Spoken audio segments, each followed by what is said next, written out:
I'm gonna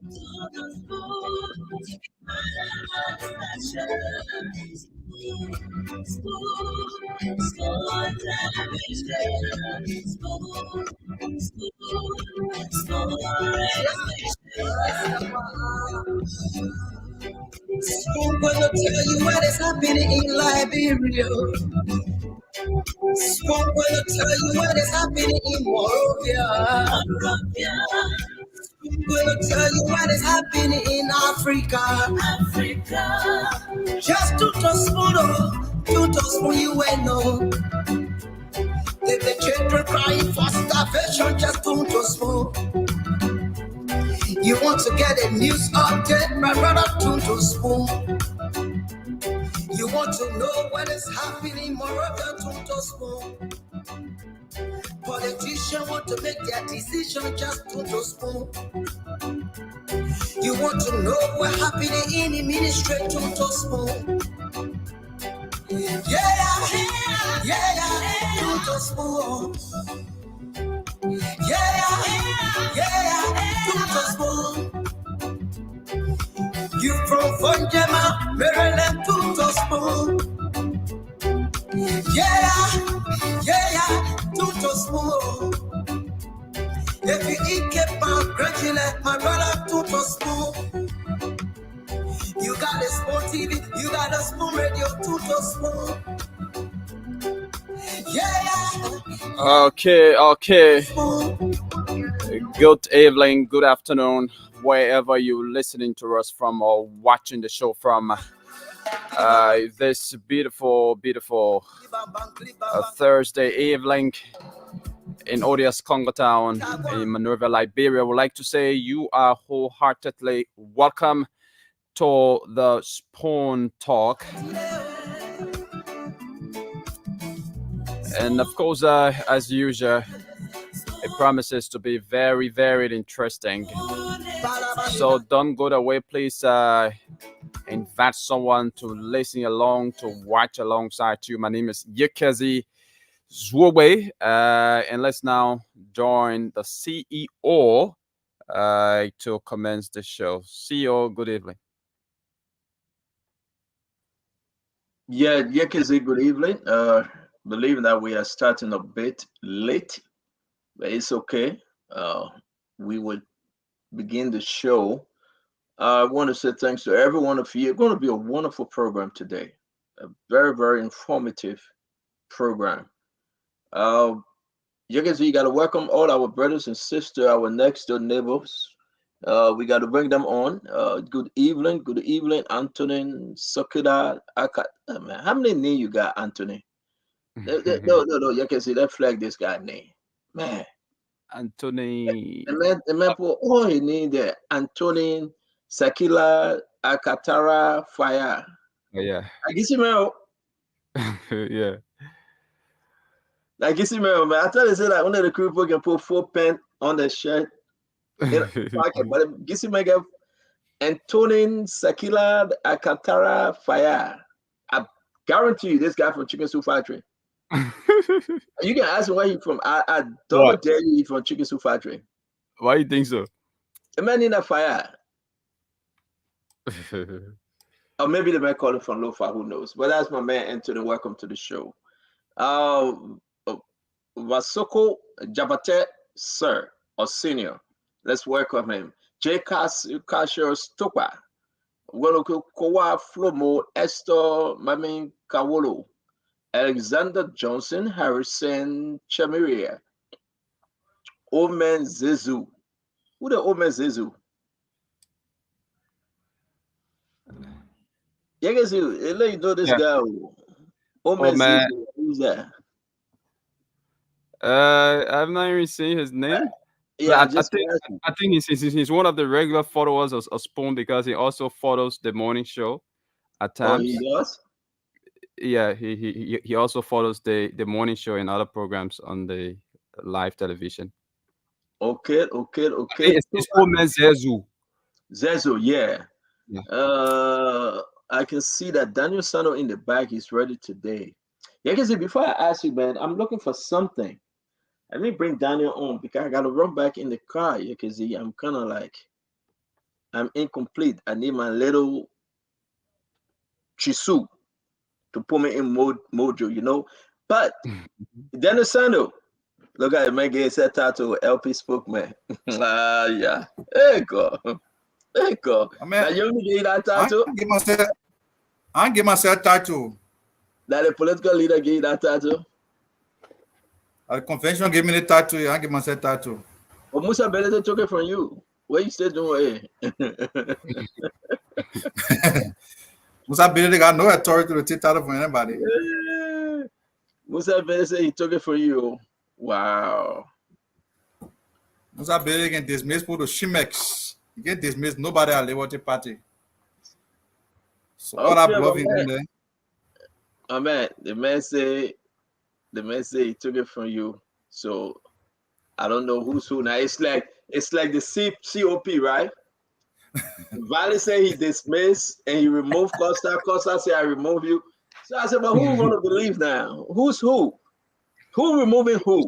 It's the Liberty Party. Liberty Party say we fire Musa Benedict. He's not a chairman. Musa Benedict say I suspend Dero and Youngbleed. So it's like NPP the same way. James Barney say I'm chairman. They say no, you're not chairman.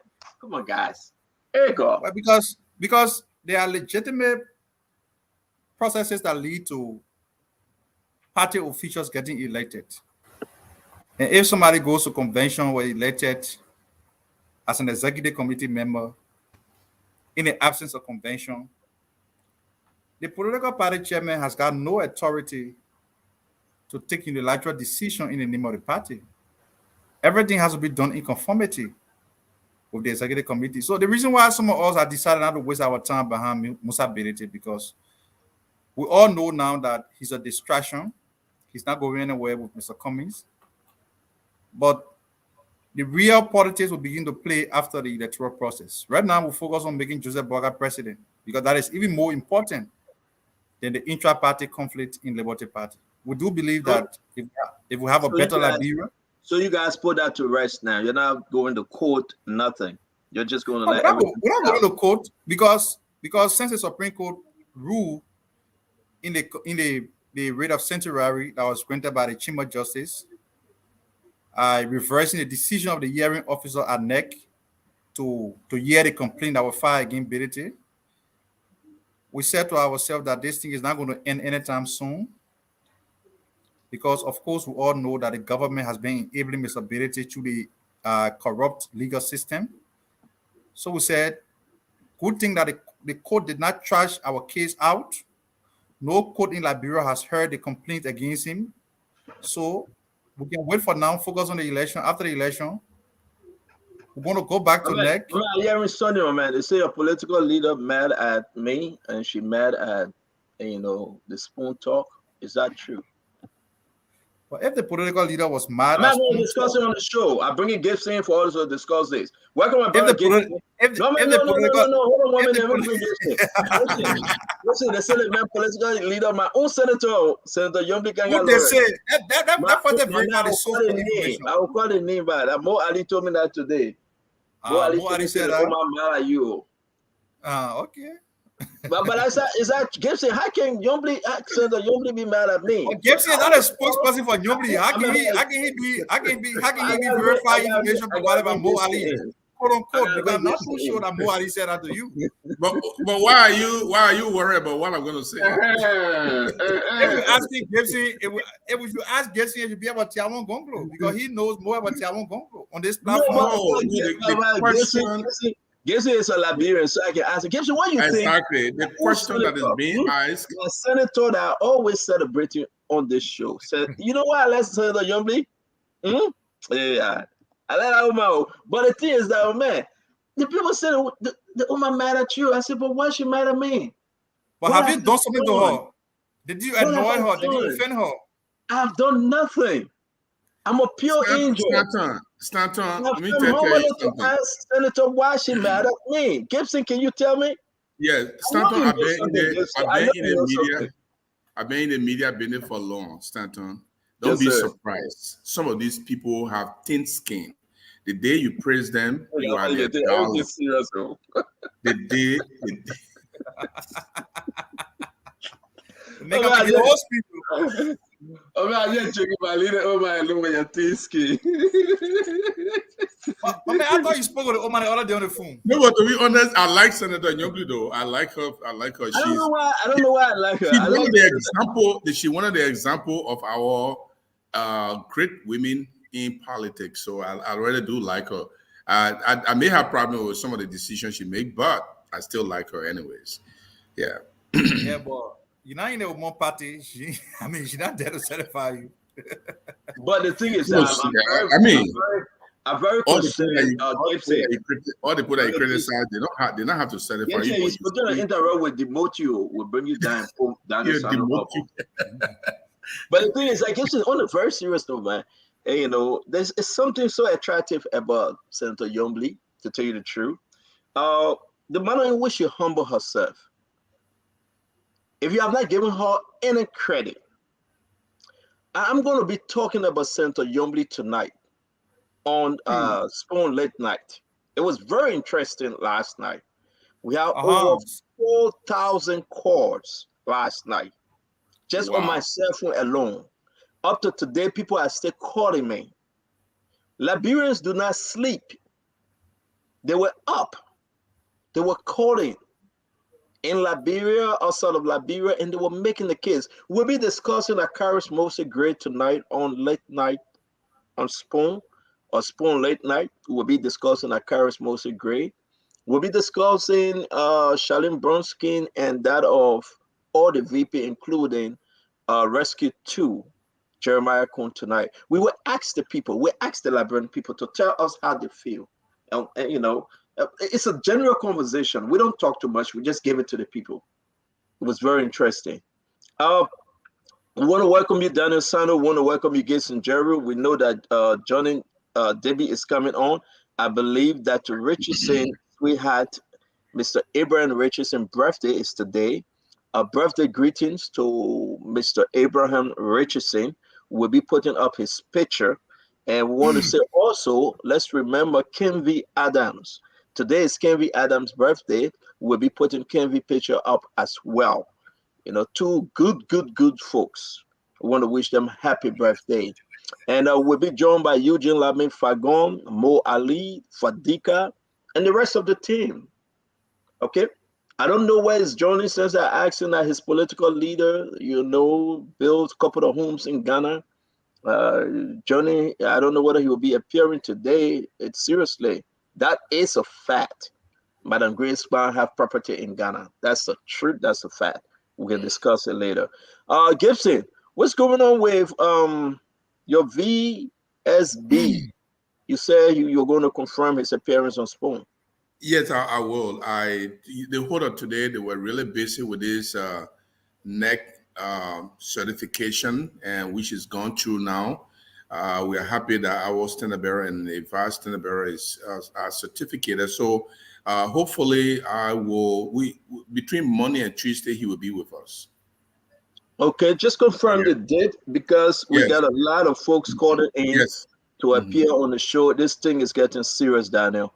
A lot of folks want to appear on Spoon, Daniel Sando, and it's interesting to note that I'm shocked. Something is happening in the country today. Guess what? What is that? I need to ask the Liberian people. We receive information, but I'll wait for the entire group. Let me just throw it out there to you guys. Then I will ask you for your intro. If it is true, we are receiving information that President George Manneh, we have returned to the country with 7 Israelis members from a group. They hosted them at the Fermerton Hotel, but right now they have changed the location. They're coming in as political advisor to the president. Those are foreign agents. If this is true, we are asking, we'd like to know more about those folks. What's the business in our election? They are RT folks, and we'll be digging deeper. We have so many information on it, and we'll be discussing it tonight. I mean, the fear that runs through your spine when you hear that those folks is in your backyard to monitor and be an RT expert on our upcoming general election. It's something we got to say. Something very, very serious. Let me get your intro while we wait for the others. We'll start with our brother Daniel Sano, and we'll move to Gibson. Then we go back to Yekezi to tell us what's happening in the country. DOS, talk to us. Well, Stanton, it's good to be back. Yeah, I know last night was interesting as always. I I received a lot of calls about the late night conversation. Very interesting. Called us last night. I'm told that Liberians were very enthusiastic when they were asked why are they supporting JMB. A majority, if not all of the callers on that maiden edition of the show were very positive about JMB. These are all good indication. Today at the Liberian Senate, the hearing continued with the folks from the Ministry of Public Works were there. They again have to reappear on on Tuesday. But a lot is happening. A lot is happening as we draw closer to the elections. And Liberians are concerned as to the way forward for their country. And this is why some of us are not shy away from the responsibility. We are very committed to ensuring that the rescue mission is on course and that we can come here to add our voice to the many voices of other individuals sacrificing their time and energy to propagate the message for the rescue mission. There are a lot of technical work the campaign is doing behind the scene. We cannot discuss some of the technical issues here, but our focus, as far as the rescue mission is concerned, is the protection of the ballot box. And the good thing is our electoral process has nothing to do with the internet. We're going to make sure that the ballot boxes will be meant for the various polling places. So we are aware that whatever effort the CDC government is making to sabotage the tabulation of results, we are aware of the efforts. And we are putting in place the rightful mechanism. Talking about a parallel vote monitoring mechanism that will guide the process. So there are a lot that are happening, and I'm happy that we're here again to talk about some of these issues. It's good to be here.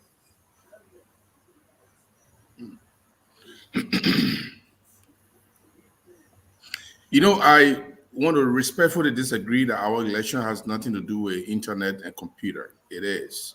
And if it is true that what Stanton is saying, then we are in for a rude awakening if Joshua intends to do that.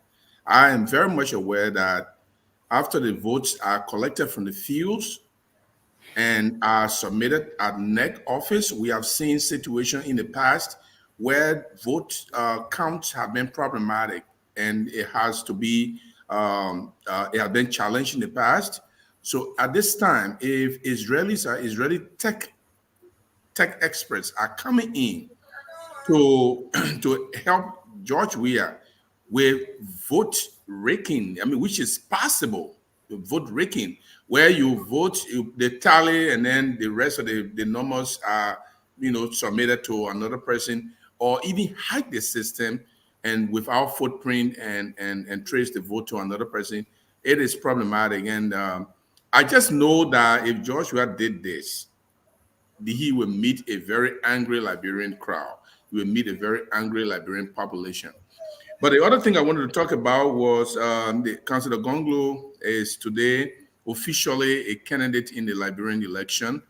Dr. Yabaulo is officially a vice presidential candidate for the Liberian People's Party in the Liberian election. We are very excited. We are happy that finally we have crossed the road and we are ready for to ask voters to cast the ballot. The last thing I want to say is, I've been a journalist who followed through a lot of story. So I still believe that JNB has to come out to tell us who he met in Ghana, what were the nature of the meeting, because you cannot just leave as a major presidential candidate.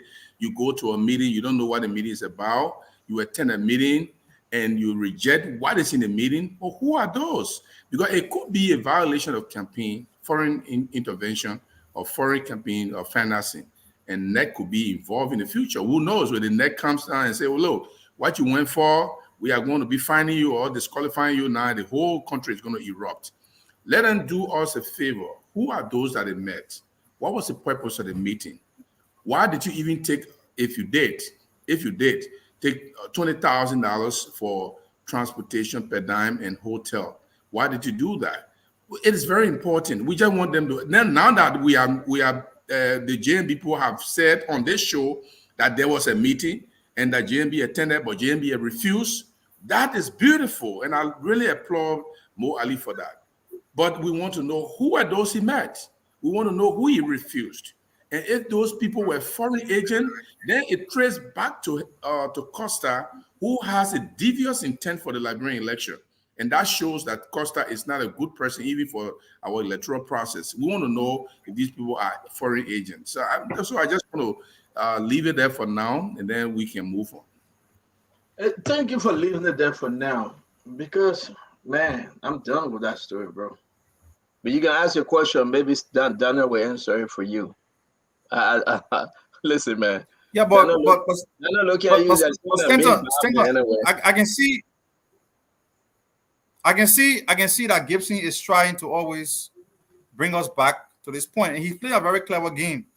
You know, there are more important issues, like I said the other day, that we have to use our time to discuss and delve into on this platform. I think we've done sufficient justice in Ghana.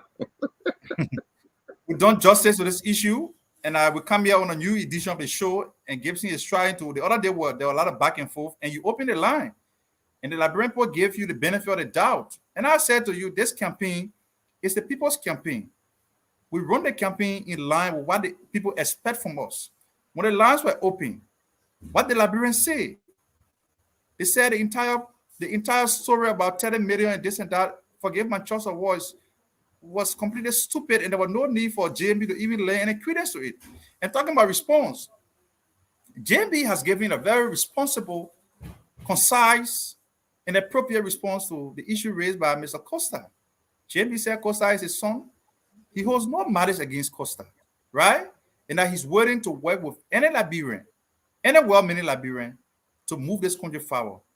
At the end of that message, he urged his followers to focus on getting the rescue mission elected. At this point, why do you want us to waste our precious time going back and forth over a conversation that are no meaning, no substance to the national discourse? Okay, that being said, I mean, when I said that our election, the electoral process, it has nothing to do with the internet. I know it. The only thing we did here that is automatic is the biometric registration. Even with the biometric registration, the political parties have been able to significantly observe the process. I know there are efforts in the making by the CDC government to subvert the will of the Liberian people through the ballot bags. We are aware. And that's what I told you, Gibson. Let's get to the show. I know you have time to respond. I just want to 30 seconds to respond. No.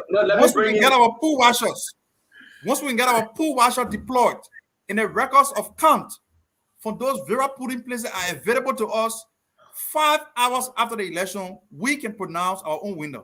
Thank you very much. Let me bring in. We have somebody that replacing Johnny tonight. His name is Samuel. I don't know. Let's just ask him. I just got this information. Good evening at your end, my friend. How you doing? Good evening, Mr. Spoon. Good evening to Daniel Sando. Good evening to Gibson. Good evening to the great people of Liberia. It is my pleasure again being here. And I'm the spokesperson of the media team of the Liberian National Union of Dr. Clarence P. Moniba and that of Madam Grace Stickman. Presidential. Are you replacing Johnny? Yes. I think Johnny is on different. He's on different operations. Is this permanent replacement? Because I don't know. Permanent replacement. How can you guys do this to us? No, it was. So, see, I think it was discussed from the management angle here. So, No, but how can you treat it? We want, I mean, we're looking for our Johnny. Why y'all do this to us? We need Johnny back. no, Johnny will be probably in maybe No, on food now. Tomorrow, this is Spoon Talk. This is not a management show. Tomorrow, Okay. if you see Johnny, my man, you will not come back. We friend, but everybody wants Johnny back. No, except you don't want for Lanu to be represented now. I mean, how you operate the government? You just fire and replace people unannounced? No, the men are different operations. Wow.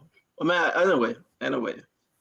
So, welcome the retired Colonel Ed Remy Gray. Ed Remy, welcome to the show, my brother. I wanted to know how Samuel got his Sankara name. I beg you by. Let me do my show back. Jesse, don't bring that here. Yeah, I will respond to that. Ed Remy, welcome, my man. You muted. Welcome to the show. Can you hear me? Yes. Yeah. Thank you, my man. How's it going today? So far, so good. We are blessed. Yeah. So I see you beating on the line of people. It seems as though they keep changing, right? I don't know. Maybe Johnny wasn't making the case, but I thought Johnny was though. Is that a picture of when that's not the issue. Is that a picture when he and Chancellor Mayor to change him? That's not the issue, CEO. Okay, we'll do our show. And most especially, no, I see you. The thing apparently it did not defend Greenspan well. Is that true? No, I think he presented well on behalf of the manifesto of our political institution, but like it is often done here. You can see my brother Daniel Sano here. He's a very good propagandist, and he has been in that field for a while. And also Gibson as well, who understands media propaganda as well, and even you, CEO and whatsoever. So likewise, being the head of the media of Lanu, I think it is my responsibility at all point in time to defend and uphold the moral integrity of our institution, and that is the reason why I've been given the privilege. Not that. But you're doing a little, you get something hanging on your chin. I got serious beer, serious like you not get beer. We got it too, flan. Now why you got flan? But welcome to the show, Thomas Sankara. It's good to have you back. It's always a pleasure. When you came back to life, Thomas Sankara. Okay, so let me answer Gibson very quickly. You know, coming up as a little child and while growing up and getting that lot of maturity, I started to follow some African political actors. No, we don't want to know why you got your name. I got my Sankara name. So I got groomed to the ideology of Sankara. I got groomed to his leadership. Thank you. That's why Leno asked you. I needed to be the reincarnate of the late Thomas Sankara of Burkina Faso. So and that is the reason why I love this guy so much, and that's the reason why I got the name Sankara. Thank you very much, Mr. Sankara Johnson. Aaron, talk to us. Give us your intro, and we're going to start the show. But something very, very important we need to discuss, and I wish and hope our brother Meme can join us. Probably he will, to discuss about these 7 Israelis folks that accompanying President George Manawia. They are in the country. They were at the Farmington Hotel. If the information reaching us is true, we are still investigating this information. They are artists, especially they are from the group call. The group call, I just put it in the chat room. Shikamo. If you go on their page, we're about to share this for folks. They say, did you put it up? Because I want Ed Remen respond to this. Did you put it up, Yakizi? Not yet? It's uploading. It's uploading. It's uploading, please. We gotta be fast. They say, will your campaign win by a margin or win by a mile? These are folks that operate when you talk about election. When you go on the website, of course, we're going to share the website information. It is scaring. Just look at this one, and we will put the next one up. You guys seeing it? How to run and manage an effective political campaign. Hello? Can you guys hear me? Yeah, Okay, so I just want you guys to take a look at these different information. Will your campaign win by a margin or win by a mile? Now, Liberians need to keep focused. We need to open our eyes here, because when the center can hold no longer, things begin to fall apart. I really want us to have this conversation, but I want us to pause for a bit. Let's hear from Yekizi. Maybe, man, we know what's happening in the country. I want us to wait for Meme and Fagon. Then we can get the juice of this information. But you can share your thoughts briefly. This is the Shikamu group. Go on. I've just put it in the bags. Aaron, I just threw this in our chat room. You can find it there, and you can just read about them. The link is in the chat room. You can read about them. Who are these guys? Who are these guys? It is important for us to ask the question: who are they? All right. What's going on? Why are we now having them in the country to monitor our campaign, to monitor the upcoming election? What's the secret in this? We're going to dig into this thing, but welcome everyone. Yekezi, thank you for starting the show. We got folks calling us right now to give us more information on this kind of group. And while we're there at the Fermerton Hotel, we will discuss all of these different issues. Everman, I know this is striking, but talk to us. Well, I'm wondering if it's actually an Israeli group, or because from what all indication seems as though this has some roots to Japan, because Shikamu seem sound like a Japanese word, a language. But when it has to do with data manipulation, of course, these are some of the groups that probably could come in, just as we had the Russian group that came in just in 2017. And I'm pretty sure Mr. Weir is not in good footing with the Russians, so he could not reuse their services. Hence, probably um, he's looking for an alternative. In my opinion, one has to do a spot analysis on, matter of fact, SWOT analysis, not even spot, on this particular organization, and find out what is it actually, where the involvement in other political activities have occurred over the years since their existence. You gave me just a homework to go and look them up. Do an in-depth analysis as to who they are. And probably if I had known earlier, maybe I was going to give you some, because I went to school in Israel as well. I was part of the intelligence that went to that trained with Mossad in Tel Aviv. So I'm pretty aware how some of those things work. But again, that has nothing to do with this particular organization that is that accompany Mr. Weir. But there has to be some undercurrent reasons why this particular group were accompanying Mr. Weir. Mr. Weir has become extremely serving in terms of how. That's why it's not even worried, it's not even shaking, because definitely something is under his sleeve, and we have to unravel that which we don't know. And the sooner we find out, the more we can jump on it as Thank you the very media much. forward. Thank you very much. I mean, we have to now have this discussion. It's very important. We receive information from some folks out of South Africa. And if you follow the newspaper this week, I think it was the Noon Down, people begin to question what was the reason George Manneh, we are the president of Liberia, traveled to Israel with such a powerful delegation. Why? And when he returned, he spoke to our journalists and said, well, we want to seek Jesus Christ. We want to look for Jesus Christ, who Jesus really is. Do you believe that? You can find out who Jesus is from the Bible that's sitting on your nightstand.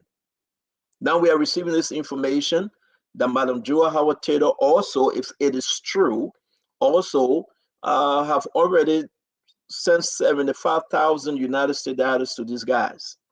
75,000 United States dollars, and they have relocated them from the Femiton Hotel. We're about to display some picture. I'm waiting for those pictures, photos to come in for us to see with clear evidence who they are, their looks, their body shape, and whatsoever. Invite your friend as we have a firm discussion on the Spoon Talk tonight. You can find us on Super 95.5, Fabric 101.1, and Spoon 107.5. Find us on all the social media outlets. Let's have a really serious conversation. Welcome to the show, Honorable Minister Eugene Lamy Fagon. Thank you for joining us tonight.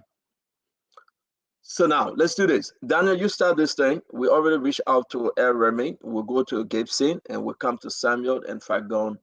We'll discuss this further about this group. Talk to us, Daniel.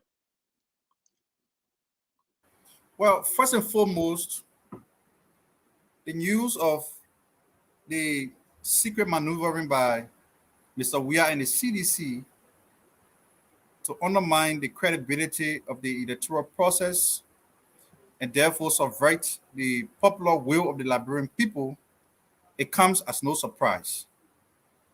We all know what happened in 2017. We heard of the Russians that were brought into the country,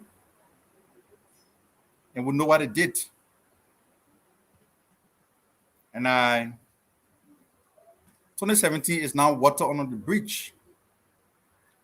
For us to be 3 months away from the elections, and again, start to receive information about the presence of these Israelis into our country. For what reason?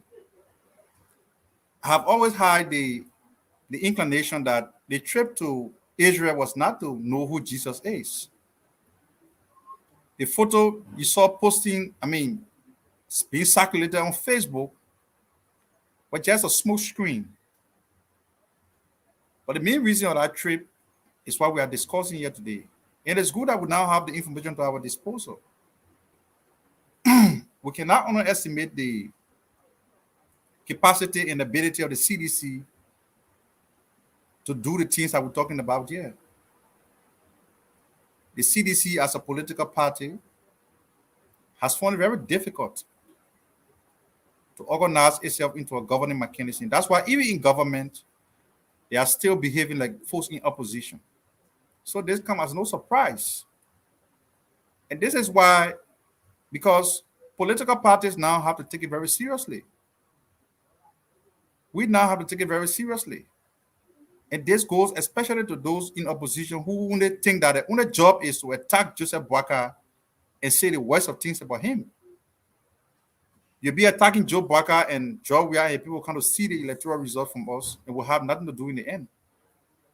So instead of attacking ourselves, our candidate, attacking each other, we need to now focus on how can we build an effective mechanism that protect the integrity of the results, the vote. And it's simple. It is simple. We have a voter roll that will be published and given to political parties. That voter roll has been exhibited at the various centers. I have gone there. Many Liberians have gone to the centers. They have verified their names. So the way to engage, the way to undermine what they are doing is to engage the Elections Commission to ensure that there can be no addendum like what they created in 2017. There were 2 voter rolls. One was given to political parties, and another was treated as a black box between NEC and the people who they brought in the country to undermine the electoral process. And that's how they inflicted the numbers. When Liberty Party took the challenge, Supreme Court did not disagree with us. They said there were frauds, but the fraud was not egregious enough to overturn the results. So that should be a lesson to all the political parties. If we sit supinely, do nothing, and allow the fraud to occur, the Supreme Court is still there. They will tell us, oh yeah, they were fraud. As a matter of fact, the Supreme Court ruling in 2017 is now a precedent to guide the decision of the court moving forward. So if the Supreme Court understanding you, the wife of Eddie Snow, tell us in 2023 that, look, they were fraud, but the fraud was not sufficient to overturn the result, what can we do? So that is why we have to focus on what is at stake and disengage from all of the trivial changes. Who is sick, who is not sick, who met a person in Ghana, who didn't go to Ghana to meet somebody. George Weah knows very well that he had lost the popular support of the Liberian people. He knows that October 10 is a foregone conclusion that the Liberian people in the majority are resolved to get him out because he has not impressed them over the last 6 years. So, Mr. Waterspoon, it comes as no surprise. God knows that he cannot win a free, fair, and transparent election. So they are working. But this Thank you very much. Thank you. Hey, listen, guys. Dennis Sanders, you're in Liberia. I think you guys can investigate further because this is getting concerning. We are receiving more information about these groups, and we will post it before I even go to Gibson. The Shikamun Political Advisory and Campaign Services was established in May 2017, inspired by the managing partner of first-hand knowledge gained through his work in politics and governance on the African continent. Shikamu is like no other firm on the African continent aiming to increase the capacity of political party, politicians, and government as they improve their supply and delivery of public goods to their constitution. So here we are, folks, here we are. We are going to go deep into this story because if it is true that these guys travel to the country, were given 75,000 United States dollars by the Vice President, Madam Jewel Howard Taylor, and they were, they placed them in a Farmington Hotel, Gibson. Now they have removed them to an unknown disclosed area. I mean, what the government hiding? What's going on? Talk to me, Gibson. You've been in this thing before as a journalist. Spin this and just tell me how we can expose this thing. Talk to me. First of all, we will have to stay on this story until we get to the bottom of it. That is called following through. We raised the issue today. We shouldn't allow it to die because what is happening, I mean, having read about, since you talked about it, I've been reading about it. I read about them. I've been reading different factions, different portions of their existence. And they are invested in election campaigning and advisory. That's what they say, consultancy. But first of all, I think there's a possibility that some government agency and parastatals or the legislature can have a say in this. The Minister of State, the Minister of Foreign Affairs, they could be invited to ask, what are these guys here for? If they are investors, we want to ask the National Investment Commission, why are they here for? If they are here on their own, we want to know if they are here by the president. The Minister of State must be able to answer, or the office of the president, the press secretary must be able to answer. I think the legislature needs to come in here because this is the least thing we want in our country. If anybody wants to win the election in Liberia, it should not be by any chicanery. It should not be by any cheating. And I think George Weah may be seeing, he may be smelling the rats. He may be seeing that there is a whooping support of people against his second term. And this fear might drive him to do anything that he wants to do. For me, I do not discard anything that Joshua could do. A man desperate to win can do anything. He can cheat. He can manipulate votes. He can use the electronic system. He can use anything to win votes. So I think this story needs to live for a long time until we get to the bottom of it. It shouldn't be just discussed today and then we leave it. Every night we come, if we got new information, we should talk about it. But this is concerning, and I think it is very much serious to me. Thank you very much. Let me bring in Samuel Sankara Johnson. Sam, talk to us, man. What are you hearing? You in Liberia. What are you hearing about these groups? We're not hearing you, Yekezi. Can you bring back Sam, please?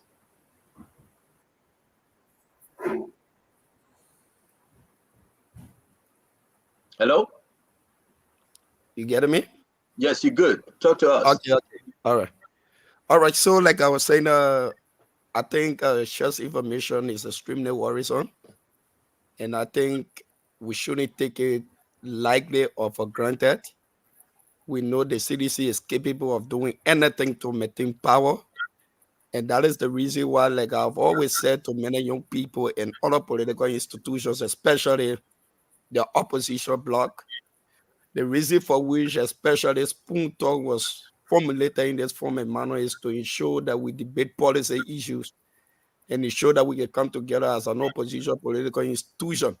But in a phase where we will be basing our thoughts on trivial issues, at the end of the day, you allow the CDC to take advantage of these things. And these are things that this is where now the opposition community needs to be very careful. But again, this is a very serious issue, but it's also left with the opposition community. This is where we talk about pool washes and ensure that yes, indeed, we can be able to put the right mechanism into place. And if we talk about cheating or maybe hiking numbers, Liberia is a very small country with less than 3 million votes.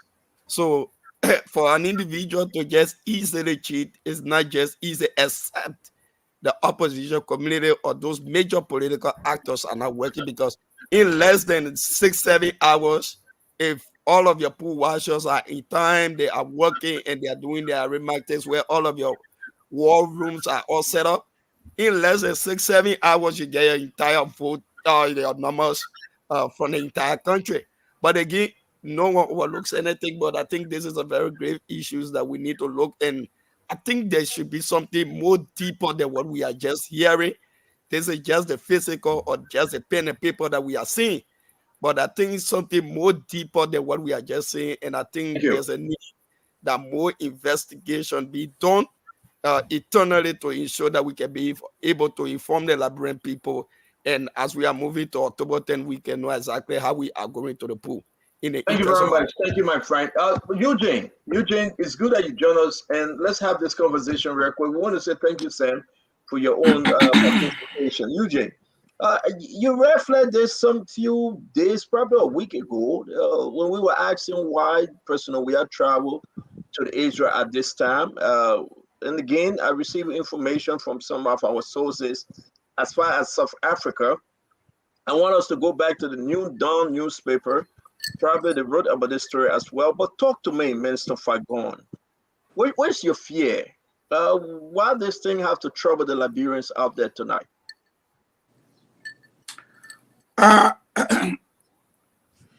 Let me state for the record, and good evening, gentlemen. I'm not afraid of whether or not President Weah is going to rig the elections. I'm afraid for what will happen to him if he does. There are people who are afraid and say, oh, the man's going to cheat. I'm not afraid that he's going to cheat. The writings are all over the wall. The law says if you don't get 2%, you should sit down for the next 2 electoral cycles. What is NEC doing? Everything the law says, NEC just sitting there and doing nothing because he sent them there. That's point one. Point two, I saw what happened to Saddam Hussein. Does George Weah have an army or is more dictatorial than Saddam? I saw what happened to Muammar Gaddafi. Does George Weah have an army or anything that resembles Gaddafi? I saw what happened to the the Egyptian leader. Okay? So dictators will come only for some time. But when the people decide, the people decide. This thing came about 4 days. On the same page you have there, which we share. Look at the vision of this group. At the bottom there, you will see on the first page of what you read. At the bottom, you will see the mission. Their mission is to be first port of call for all independent candidates and political parties aspiring for public office. Are you guys Liberians? If you go down, you will see their mission, their goals, and what have you. Are you guys Liberians? You are not Liberians. What is your goal according to your organization? Your goal is to improve the quality competitive politics by supporting the participation of quality leaders in developing a clear agenda. This enables a cultural shift in politics and an economic transformation for the continent. Are you guys Liberians? We tolerated this from Mr. Weah in 2017 as a people. There is no telling that the Russians interfered in our elections. But this time around, when asked, Mr. President, why did you go to Israel and spend 3 days, in fact, not 3, you spent almost 6 days there. Why did you go there? He said, in his own words, we have the video, it was a holy trip. Now, the holy trip has turned out to be exactly what we said. The guys were seen. In fact, they had to change from Farmington Hotel. They arrived with the president. Stanton, those who go to the aircraft to receive the president are not Ghanaians. They are Liberians. And you cannot tell me everybody that will be there will be for CDC or will be government officials. When we heard about this news, we started to dig deeper, and the news started to spread like wildfire. They moved them away from Farmington. This is a complete IT group. And you can see what their mission is. Why are you in my country? Are you part of our elections? We should not be dealing with outside forces, even interference from whatever level, even with respect to cash. Our law says no. The gentleman who Bama brought into the country, whether Ishmael or whatsoever, in 2017, cannot be the same guy working with this group. So yes, I am not afraid of Mr. President rigging the elections. I am afraid of what will happen to Mr. President. Mr. President needs to understand that his military have not been treated fairly. Their monies have been played around where the chief of staff of the armed forces cussed out the finance minister. You know about that. You ran that story here. Okay? The police have not been paid adequately. We had about 6 of them call on our program today. They used to make $150 US and above, 157, 160 something. Today, they are making 140. The 7,500 Liberian dollars they used to make, they are now making 4,000. The uniforms they used to get every year, for 5 years, they have not gotten jack. So he does not have police. He does not have army. And the 200 men that were trained at Camp Sandy were recruited by Madison Topa, but later he left the scene under this whole central bank arrangement where this woman, the second in command, cut it off with Jefferson Koji. They were trained at Camp Sandy where 2 of them died during the training course. I can say to him, you don't have an army. Don't attempt to cheat because you wouldn't like it. Yeah, but let me tell you, we are not talking about any uprising, to be very frank and straight up. We're not talking about uprising, but we're talking about someone rigging an election that has the potential to brew tension. Yeah, but we have to be very, and I will be very clear, we are not, and we will not support any form, shape of any uprising in the country. We'll speak to this issue right now to prevent these things, if there will be any, but we will not encourage. Why are you speaking to it now? What's the point of speaking to it now? We are speaking to it now to prevent any election rigging. Because that's what I'm saying. Do not do it. The warning is don't do it. Because if you do, there will be a potential uprising. And if there is an uprising, then we will go back to our dark days. Do not do it. We are still sending the same warning. Let me ask you a question. If you know, fine. If not, we can move on, but you can just try to answer. Is it illegal to bring a foreign agent and present them as a campaign advisor, your IT team, like President Weah and his folks probably going to present these folks, They are here to serve in our campaign capacity to advise and help us understand where we are lacking. Is it legal though, or is it illegal to do so? Well, it is not illegal to hire an international campaign firm to advise on your campaign. It is not illegal. But what is illegal is to bring people who have the record of election manipulation and cyber interferences into the country on the guise of hiring them as electoral advisor. The company name you call, when were they established? They are renowned establishment around the world that do election business. They will all know them.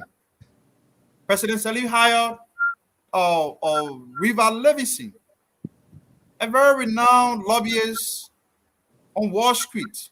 But those are lobbyists. Don't get the two mixed up. She's a lobbyist. I'm coming. No. She runs a political firm. So, I mean, as far as the reputation is concerned, everybody knows what such person is involved with. The Obama campaign hired an internationally recognized firm. Okay, even Donald Trump campaign was managed by an internationally recognized firm.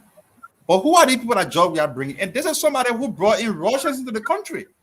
People who campaigned for George Weah, who worked for him in 2017, have come up. They have testified about the bringing in of Russians into the country to manipulate the electoral process in 2017. And we all know how 2017 election ended.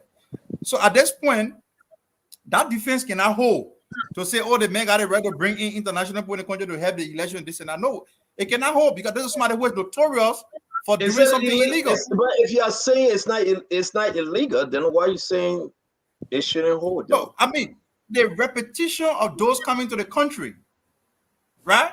We gotta present a balance here. The CDC government will be breaking the law to bring those folks in the country and work for them. Are they breaking the law? Which people? Are they breaking the election law? Are they breaking our constitution? Are they breaking any law whatsoever to bring folks in the country? Let me finish now. To help them through the database, to help them through the campaign process, the how you call it, technologies and infrastructure base when it comes to the overall CDC campaigning. Are they breaking any law? I worked with the Bromskin campaign in 2017 as media officer. I know that we hire a group. What is the group name? From the same group that worked with the Obama campaign. I know we hire a few consultants from that group, and they were based at Caddy Junction. Their job was basically to advise the campaign on, for example, image branding. Image branding, for example. When you saw the Liberty Party 2017 campaign, were very glamorous. Those are some of the pieces of advice they gave us, right? Thank you very much, Daniel. I got to ask everybody this question, and we got to be on point. If you said to us today, like you just said, Daniel, that Madam Sadi brought in folks, and Bronskin went out of the country probably to bring folks to help with logistics and technology, and President George Manuel, whether they are Israelis or Russian, I just try to balance it here. Kissinger, you've been there. This government. But before you go to the other panelists, what is important? Yes. Just finish up, Daniel. Yes. So the point of divergence is between what are they here to do and what they are noted for doing. Okay. Like Mr. Webb brought in Russians. We know what the Russians are capable of doing. Even America has been victimized by the Russian. Okay, so it's not about you just bringing people. We understand, Bill, because Daniel, when you speak from the position of opposition. Some of us, we just try to balance this thing in the middle. I really need Liberians to understand, because this is very important. When Fagon raised the red flag and said this thing would take us back to our dark age, I want us to balance this thing before people go crazy. Gibson Jeru, you've been there. You heard this thing before. President George Manuel, we are in the CDC government. Are they breaking any laws? You are muted, Gibson. Unmute yourself, please. I believe they are. I think foreign interference into the election is a problem because, first of all, the election law is against foreign funding. So, if the election is against foreign funding and you are bringing foreigners and they are participating in your election, are they bringing in money? Are they bringing in resources? Are they bringing in, equipment? These are all foreign funded funding of a local campaign, and I think it's illegal for anyone to do But that. how can you say they And are breaking the law, Gibson? Help me. Let me stay with you a few seconds before we go to Remy and the rest of the guys. How can you say they are breaking the law if you don't know the reason why they are in the country? Are you just speculating? no, I'm not speculating. I'm answering based on your question. If a foreigner is working with a local political party for election purpose, so the question now comes: election laws are very clear that there cannot be any foreign funding for a local election. So when the people are coming, are they bringing their laptops? Are they bringing their equipment? And these equipment, are they going to be used for you? Is it now funding of the election commission, election process? Are they bringing their equipment? Maybe even USB, sticks. Are they bringing any of these equipment to help you to do your work? Are they going to pay money from their own? Are they spending any money at all from their coffers to help you? What are they doing? Are they getting money from someone to do the job for you? So all of these things, when you look at them, in my belief, we have to look at the legal aspect and we got to ask more lawyers. But I believe based on the anti-foreign funding of election process of our political parties, this will be in the category of an illegal process. That's what I believe. All right. Before No. Fagan, you hold on 1 minute. I beg you, Fagan. let's just go straight to the law. There is a law that says we they will cannot go do there. it.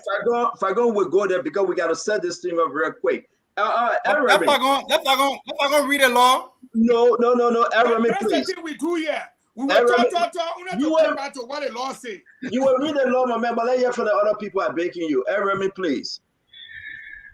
It's hard when we have a multi-party democracy and people are still thinking the unipolar way, meaning we have a one-party system.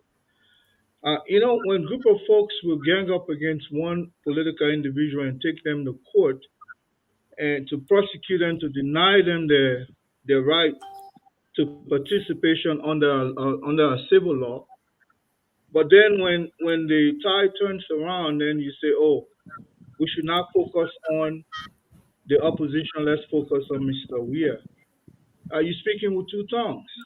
The fact about the matter is that Mr. Weir, like any other person, is a party in this election, just like Joe Buckeye, just like Cummins. But one of the things that is so scary is the fact that I missed, may his soul rest in peace, the late Councillor Bromskin, who took this system to court to prevent a recurrence of what is happening today. If we had followed through with that case in court, Mr. Weir would not have the audacity to have even gone through with that 2017 election. It was Joseph Buckeye who said, I don't want blood in my hand, left them in court, for long to go organize a runoff election because he was in his favor. No, you have to give me chance. Mr. Cummins do? Can you give me a chance, please? You have to give me a chance. Okay? You're not going to budge. So he who left them in court and went to go because he was in his favor to go to a runoff. He was not looking at the future. And this is the problem with our country. When people only think of themselves and not looking at the overall picture. And, people are saying that they are citing example of electoral violence that have occurred within the region or in the world. But I'll ask Fango, is he willing to go into FACSO to fight? What is his where is he going to garner his strength for? Is he willing to fight? Where are you going to get weapons for him to fight? What are you going to do to even organize the fight? So we shouldn't come. I agree with you, Stanton. We shouldn't. First resort would be we'll go to war or we'll do this. I don't think so. We can still use our justice system and toss off this kinds of irregularities. But let me go back under our foreign interference law, as sustained by the National Security NSA, what we call under our NSA law, anybody who is coming to meddle in our national electioneering process, it must be a national approval by the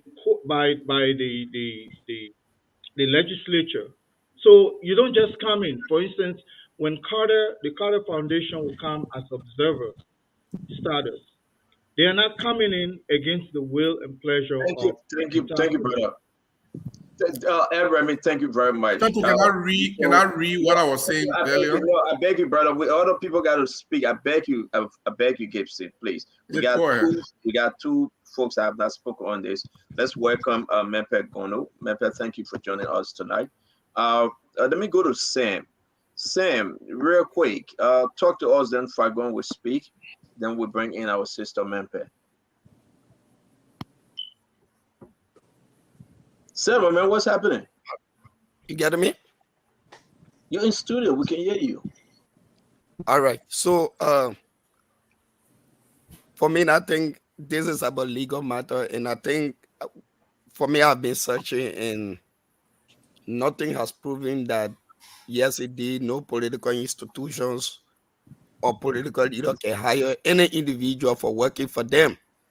And like my brother Sanu rightly said, almost all of the political institutions in this country during the electioneering periods, they got these things happening. But the only thing there is that they should not be directly involved with the National Elections Commission process. That is the point. Where indeed these individuals are involved with maybe tabulation of numbers from the national elections angle, then it becomes an interference. But I can say this to you: if any political party will come and say, okay, I need these people as an advisor to me to guide my campaign process, yes, that is your business, but they are not going into the elections room or either at the National Elections Commission level to say, yes, they are going to play a major role. Then it becomes a national concern. So that's why we are saying these people need to be investigated. They need to be scrutinized as to what is their specific missions to Liberia.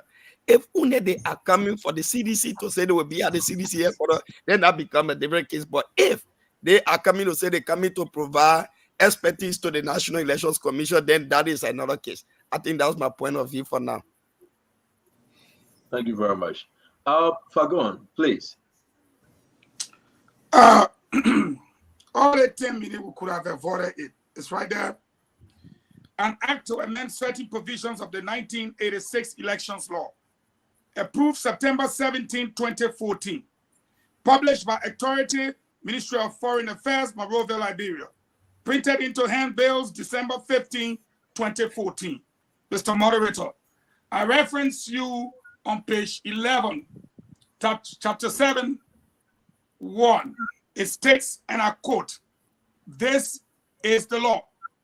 Quote, "No person shall contribute funds or other assets to any political party or independent candidate from outside Liberia unless they are the property of a Liberian citizen who has attained the age of 18 years. Period." Can you screenshot that and send it to us? We that do not have the Constitution. Can you screenshot it and send it to us? I don't know why you left. Maybe somebody. Fagon, what happened with your internet, bro? Can you screenshot that real quick? And what did I do with my internet? You went off. If you didn't know, sometimes you gotta pay attention. You went off. So That they hack on them. One told you, let me say the thing you are wasting time. They hack on them. nobody hack you, man. You got bad internet and ugly phone. Nobody hack you. That's it. My screenshot the thing. Man, talk to us. Kowut. No, I'm finished talking. I'm a ton of talk. I want to get you the law. You got phone like this. You got money for phone like this. Before you tell me about ugly phone, you see real phone. Why do you laugh? Why are you laughing? You know why he laughing? My phone at 4050. Listen, that is something. You know what? I mean, the man laughing. The man laughing because I still get a receipt for that phone. I got no receipt. Now, I was screenshotting and give to you, but let me say my piece there. I'll screenshot it while the next person. Let me just screenshot it and send it in the chat room. Thank you. Okay. Go ahead, So now, what I'm trying to say, the law says don't do it. Remy, I'm not afraid of Jack, especially when I'm trying to tell you I'm not going to go in foxhole. I never carried gun before. I was not a corner in the AFL. So I don't know how to fight war. So my best thing is to tell Mr. President, don't do this. Please, if you do this, it will bring about the potential for our dark days, a civil conflict. What is wrong with that? You're asking me if I should go fight. Here is what the law says. The law says no person should access with funding or other assets, whether gadget or wow. Once it's foreign, they should not do it. You bring the people, you put in Famiton Hotel, they got all that gadget, what they want to do. It is against our law. Our law says you can't do that. That's why I gave you the law and the portion of the law. So, are you suggesting that we should wait for that man to break the law before we warn him? And if he breaks the law and decides to seize power by force, what becomes the option? Now I will give you the option and you can ask me whether or not I want to fight. The law is the Constitution. Article 1 says, all power is inherent in the people. Therefore, when the people decide that you should not take power and you go bring Shikamanu to come and sit down and seize our power, then we will show you that all power is inherent in the people. I respectfully submit on that note.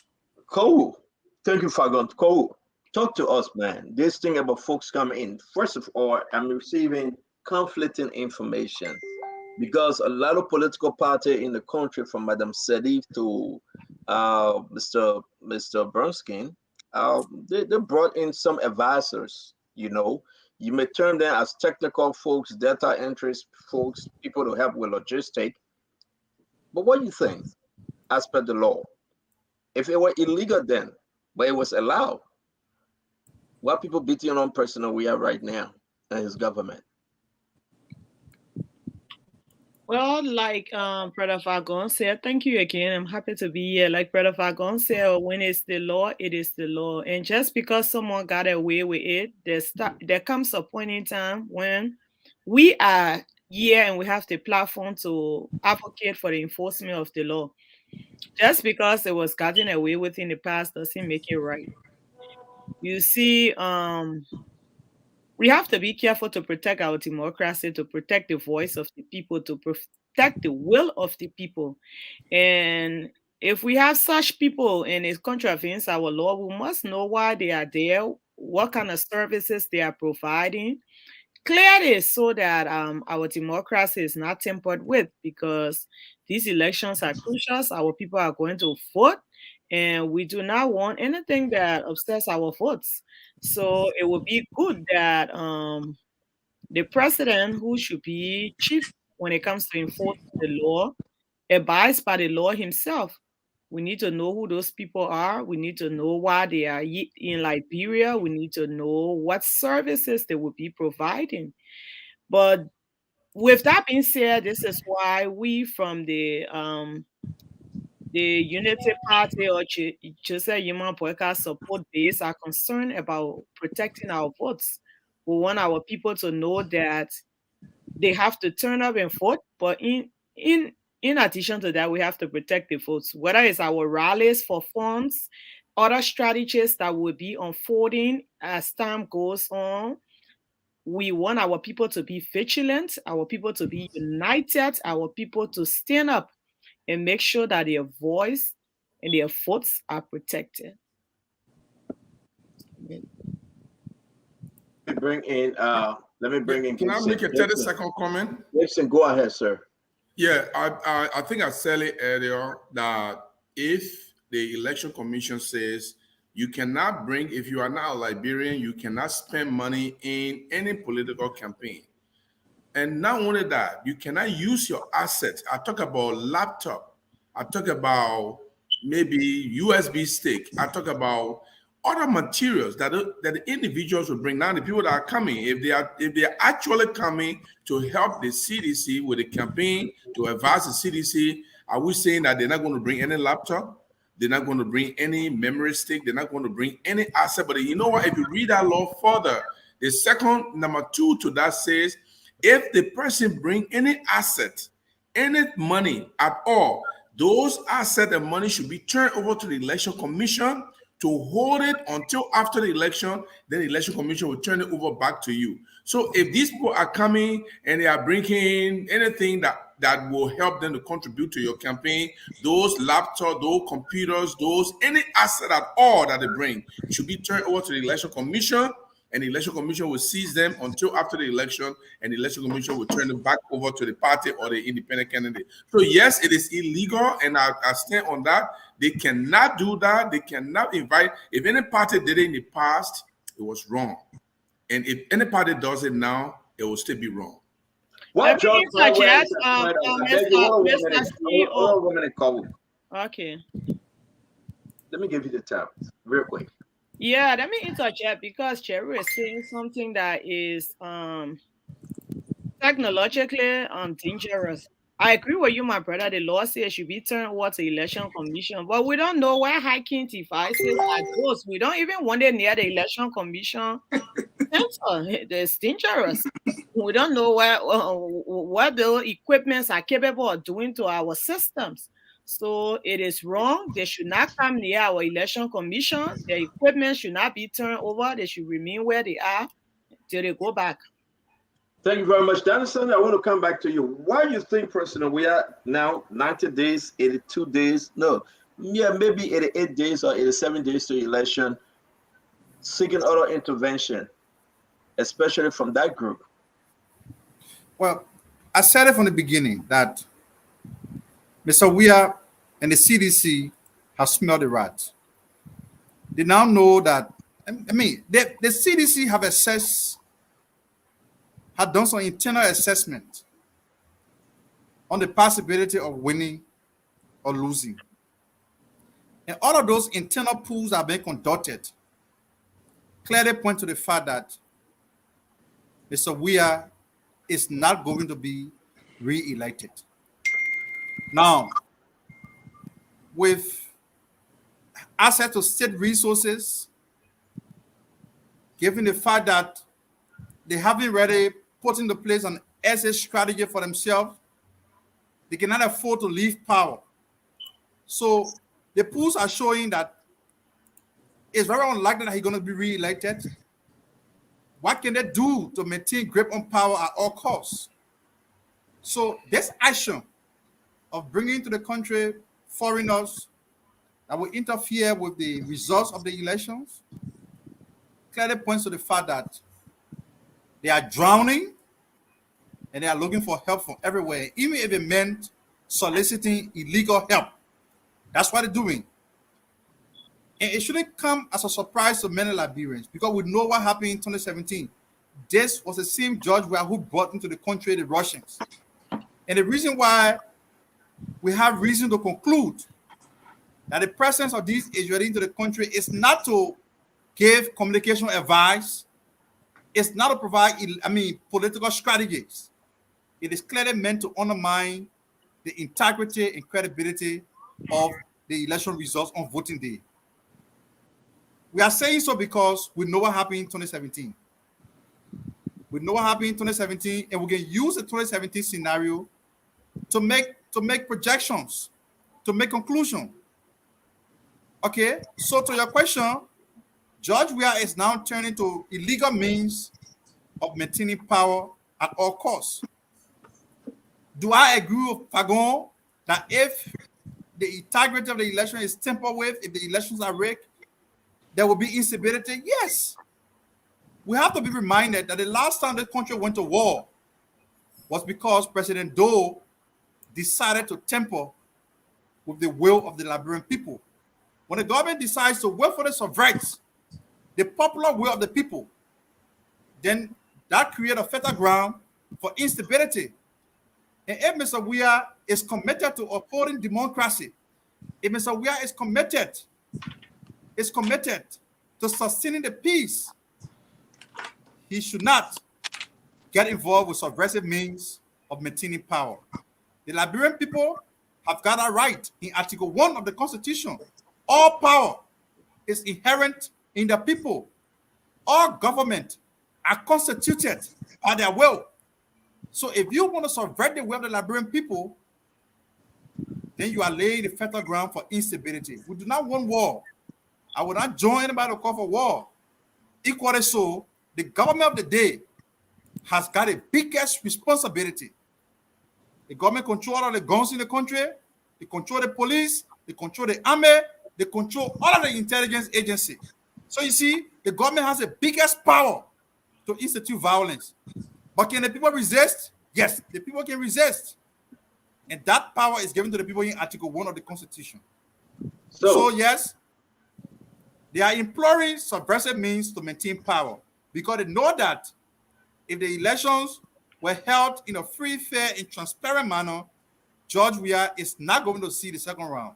In fact, we are now beginning to predict that Ambassador Barker is going to win the election on the first ballot. Given the reality on the ground, it is possible for first round victory for Joseph Barker. So before we get there, let's finish up with this. Before we get to your Joseph Barker winning first round, which of course Gibson and Conor Remy Gray and that of Sam way said you are making a great. I mean, Remy Gray knows coming going anywhere. So let me just say this. These guys, then we will be discussing this further after we take our last round on this. Our core areas of expertise and focus: 1, political advisory and risk analysis; 2, technical expertise to political campaigns; 3, data research, intelligence and analysis, and analysis; 4, social media management and content creation, PR and reputation management. These are some of what they do. Okay, if this is not concerning to Liberians home and abroad, we're going to rest and move on, and we know we're going to further discuss this. I will open it one more time. You guys get 1 minute each to speak on this thing, then we'll move on other conversation. Ed Remy Gray, you go first.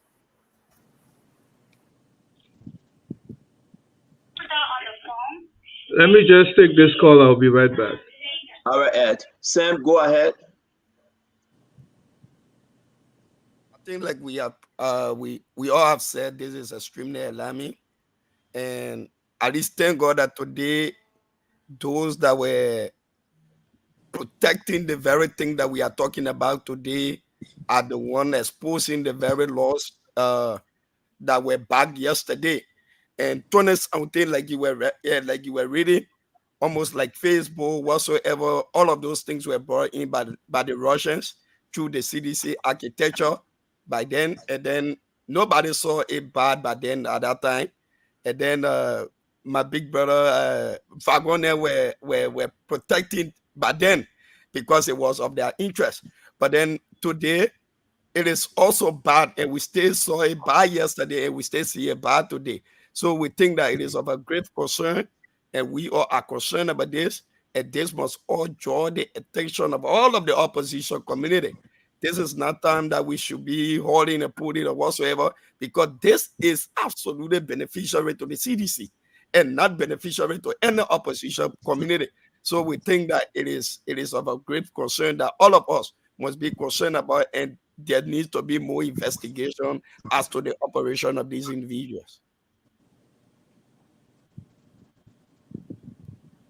Mr. Gibson and Fagon, you will take us home on this one, please. I my 1 minute. You will come in. You will. Gibson, go ahead. You know, I know that George Weah feel desperate right now Yeah.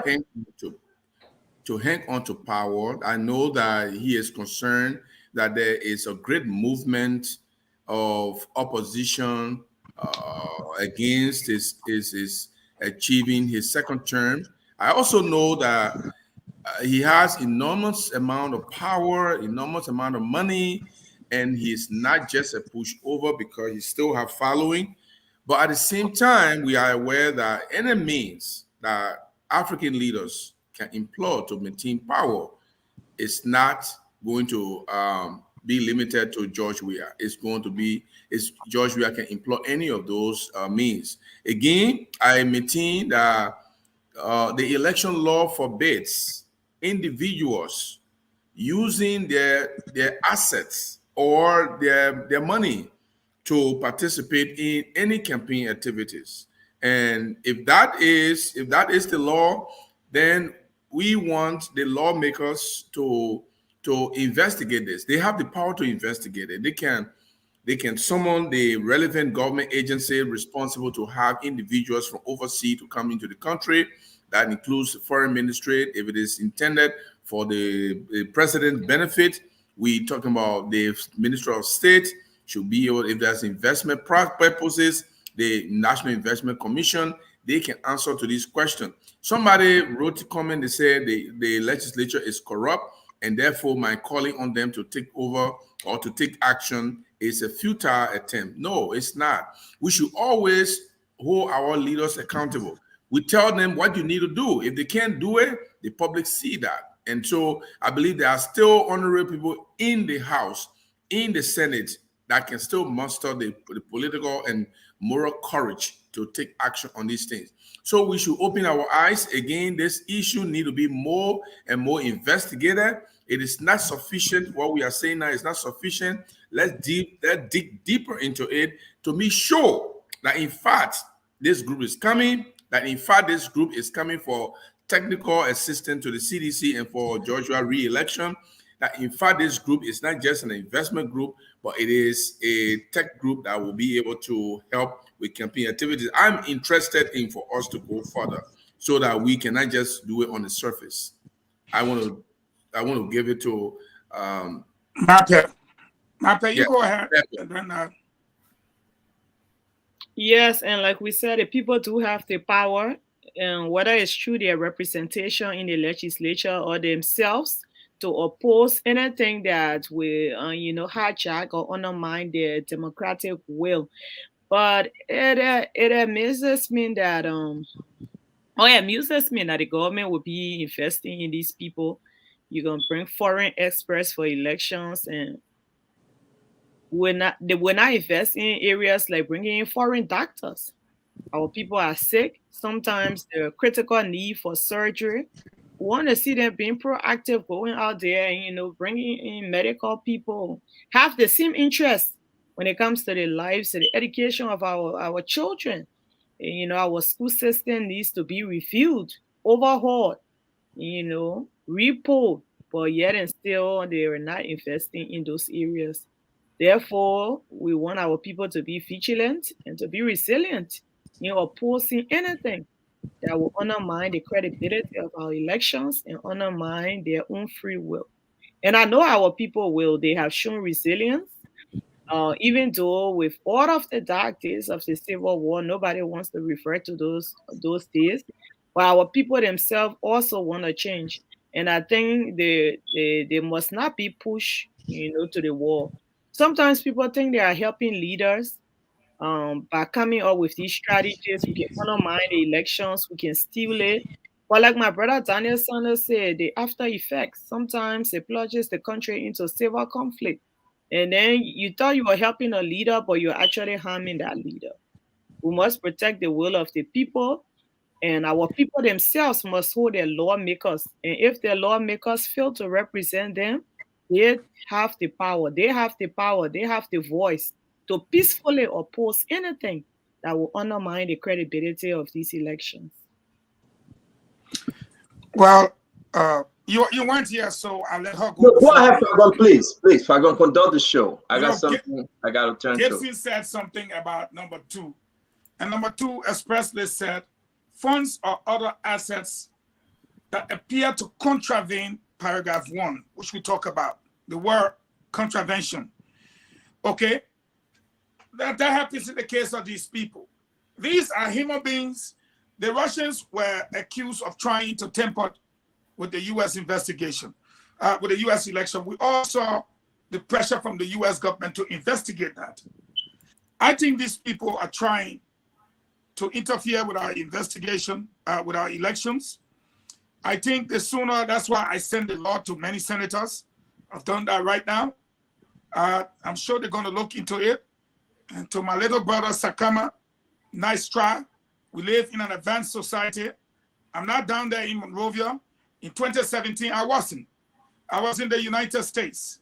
So over here, we don't know. It was quite recently a brother by the name of Sheikh Sakor, during the course of this year, who revealed in detail the interference of the Russians because he was part and parcel of what transpired.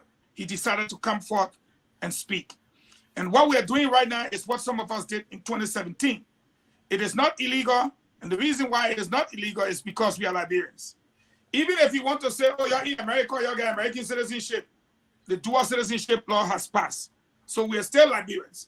It is our right. This constitution says we have the right. And it is that right we exercised in 2017. It is the same right we are exercising now. Even going in 2029, we'll exercise that same right. And I respectfully submit, we look forward to our lawmakers calling the president to ask him what those people are doing in our country and why are they there in contravention of Article 7(1) of the amended laws, election laws of our country. Thank you, Honorable Fagon. Let's just say this. I believe Aaron may have not spoken yet. We'll bring him in. I just want to read this, which is very important, folks. You can go on this guy's website and understand. They have advised candidates and causes around the world. This group have lectured and consulted over 15 countries in Asia, Africa, South America, and Europe. The senior advisor, Jaden, has also managed and worked on numerous statewide and national campaigns in the United States, including an impressive list of winning U.S. Senate and Senate races as well. Now, understand, folks, they are operating here in the United States. They help representatives, senators, governors, races, and everything. This is where we are. But I will ask the question again. Aaron McGray, CDC, George Manor, we are breaking the law, yes or no? Are they breaking the law? Again, let us not belabor this matter. This issue about hiring professional services. Yesterday I heard one of the panelists spoke about transactional leaders.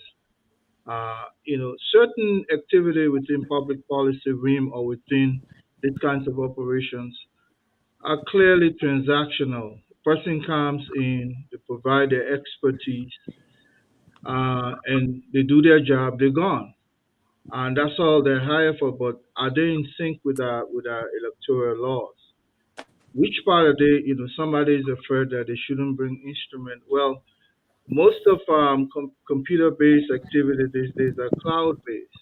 You don't even need anything. You can walk into a room, just be equipped with your password to enter the cloud, and then you will unravel everything onto a computer that is probably nationally owned.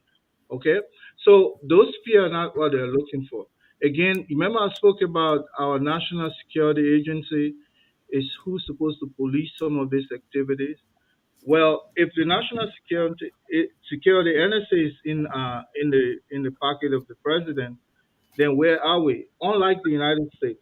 So before they come in, they have to tell you their mission, We have to make sure that they are not coming to interfere on, unwittingly on our politics.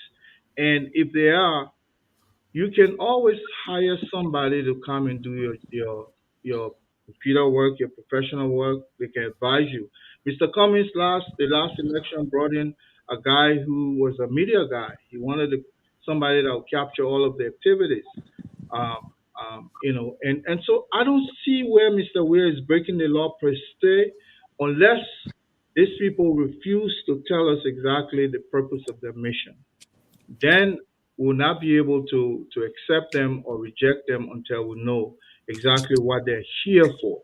We don't know what they're here for, and but if they're scrutinized by the NSA and they found to be unscrupulous people, definitely they can be expelled from the country. But can the NSA do that under President Weir when they are in his pocket? I don't know. This is where the people's power come in. Again, are we going to organize a Tahrir Square where we go stand up until Mr. Weir leaves office before we leave the street? Do we have that resolve as a people? So the only card that I see we can use this is to fight Mr. Weir through the courts, and we must be persistent. But again, the courts probably are in Mr. Weir's pocket. So where are we with this? And I'm left to look at the only means we can do is to mount the pressure, and all political parties must be willing. We shouldn't be in court and trying to wrestle Mr. Weir, then somebody leave from there. Oh, I don't want blood in my hand, and you embolden Mr. Weir to do the worst. If those efforts like the COP, I think it was, I don't know what month it was, but it was some 7, maybe April 7 or some kind of 7. If that particular effort that was mounted by the COP against Mr. Weir for that 16 billion, that $25 million, a map of exercise money, if we had gone through with those, it would have weakened Mr. Weir. But now that guy is emboldened. So talk can't do anything to him anymore. That's why he's not even talking. What is our recourse if he refuses? What is our recourse? Are we going to go in the trenches? I don't think we even, as a people, I don't think we shouldn't be leveling threats when we don't have the equal force to match that threat. So I think we're supposed to just take him to court and wrestle with him there and make sure that it doesn't repeat anything like 2017. Interjection, please. Thank you very much. Hold on 1 minute, Cole, please. Thank you very much. I haven't spoken to the issue yet. Daniel, you did. You spoke. No, he hasn't. Cole, please. Daniel, You haven't given my 1 minute yet. No, Daniel, you did. So this is what we're going to do. We got to move on, folks.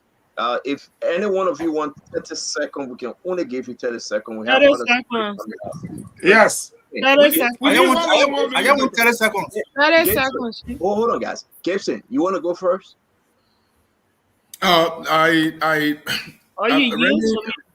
Remy, I just don't think that people coming in. You talk about cloud management. I'm a computer person, as a matter of fact. That was my first degree here, hiking, computer security, and network administration. That's what I'm specialized in. So I know what you're talking about when you're talking about computer cloud management. But at the same time, my problem is if these people are coming on the ground to offer their services and they are bringing their equipment, that's assets. If they are bringing their money, that's assets. The Election Commission says you can't do that. That's a contribution to the organization, to the party. If you contribute your assets, your cloud management is a contribution to the party. And I think it will be in contradiction of the election laws. If people have done it in the past and gotten away with it, well, they have gotten away with it. That doesn't make it right. And I think that we all need to start to begin to talk about this more so that our election process can be clean, because everybody don't have the same asset. The reason why the law is like that is because some people have more money to bring more people to help them. Other people don't have more money to bring people to help them.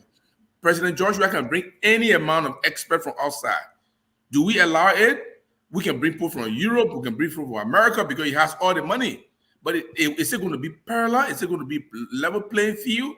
That's why the Election Commission, the frameworks of the law are saying, no, you can't do that. If they are contributing their asset, their money, their everything, you cannot accept that. If you want to accept that, bring it to us, we keep it. You go and do your job. When you're done with the job, we give back all the asset they bring to you. I think that's fair indeed. Thank you. Thank you very much, Cole. Your 30 seconds, we got to move on. Yes, it is quite interesting that Eremi is looking at the law clearly read by Honorable Fagon, and he cannot even determine whether the man is a violation or not. But yet and still he say, well, we should get ready and go to court for what? For something that you are not sure is a violation, is a gross violation of our rectify election laws. And our people will oppose this just because Mr. Cummings brought some help back in 2017 and he was unchecked. Doesn't mean that Mr. Weah is going to bring Israelis or Russian or help to help under the disguise of help to undermine our democracy. First of all, even CEO, as he says, some of those people work in the U.S. before. We do not have the same security technology the U.S. has to scrutinize the quality of help that they came to give here, as opposed to what they will be giving in Liberia.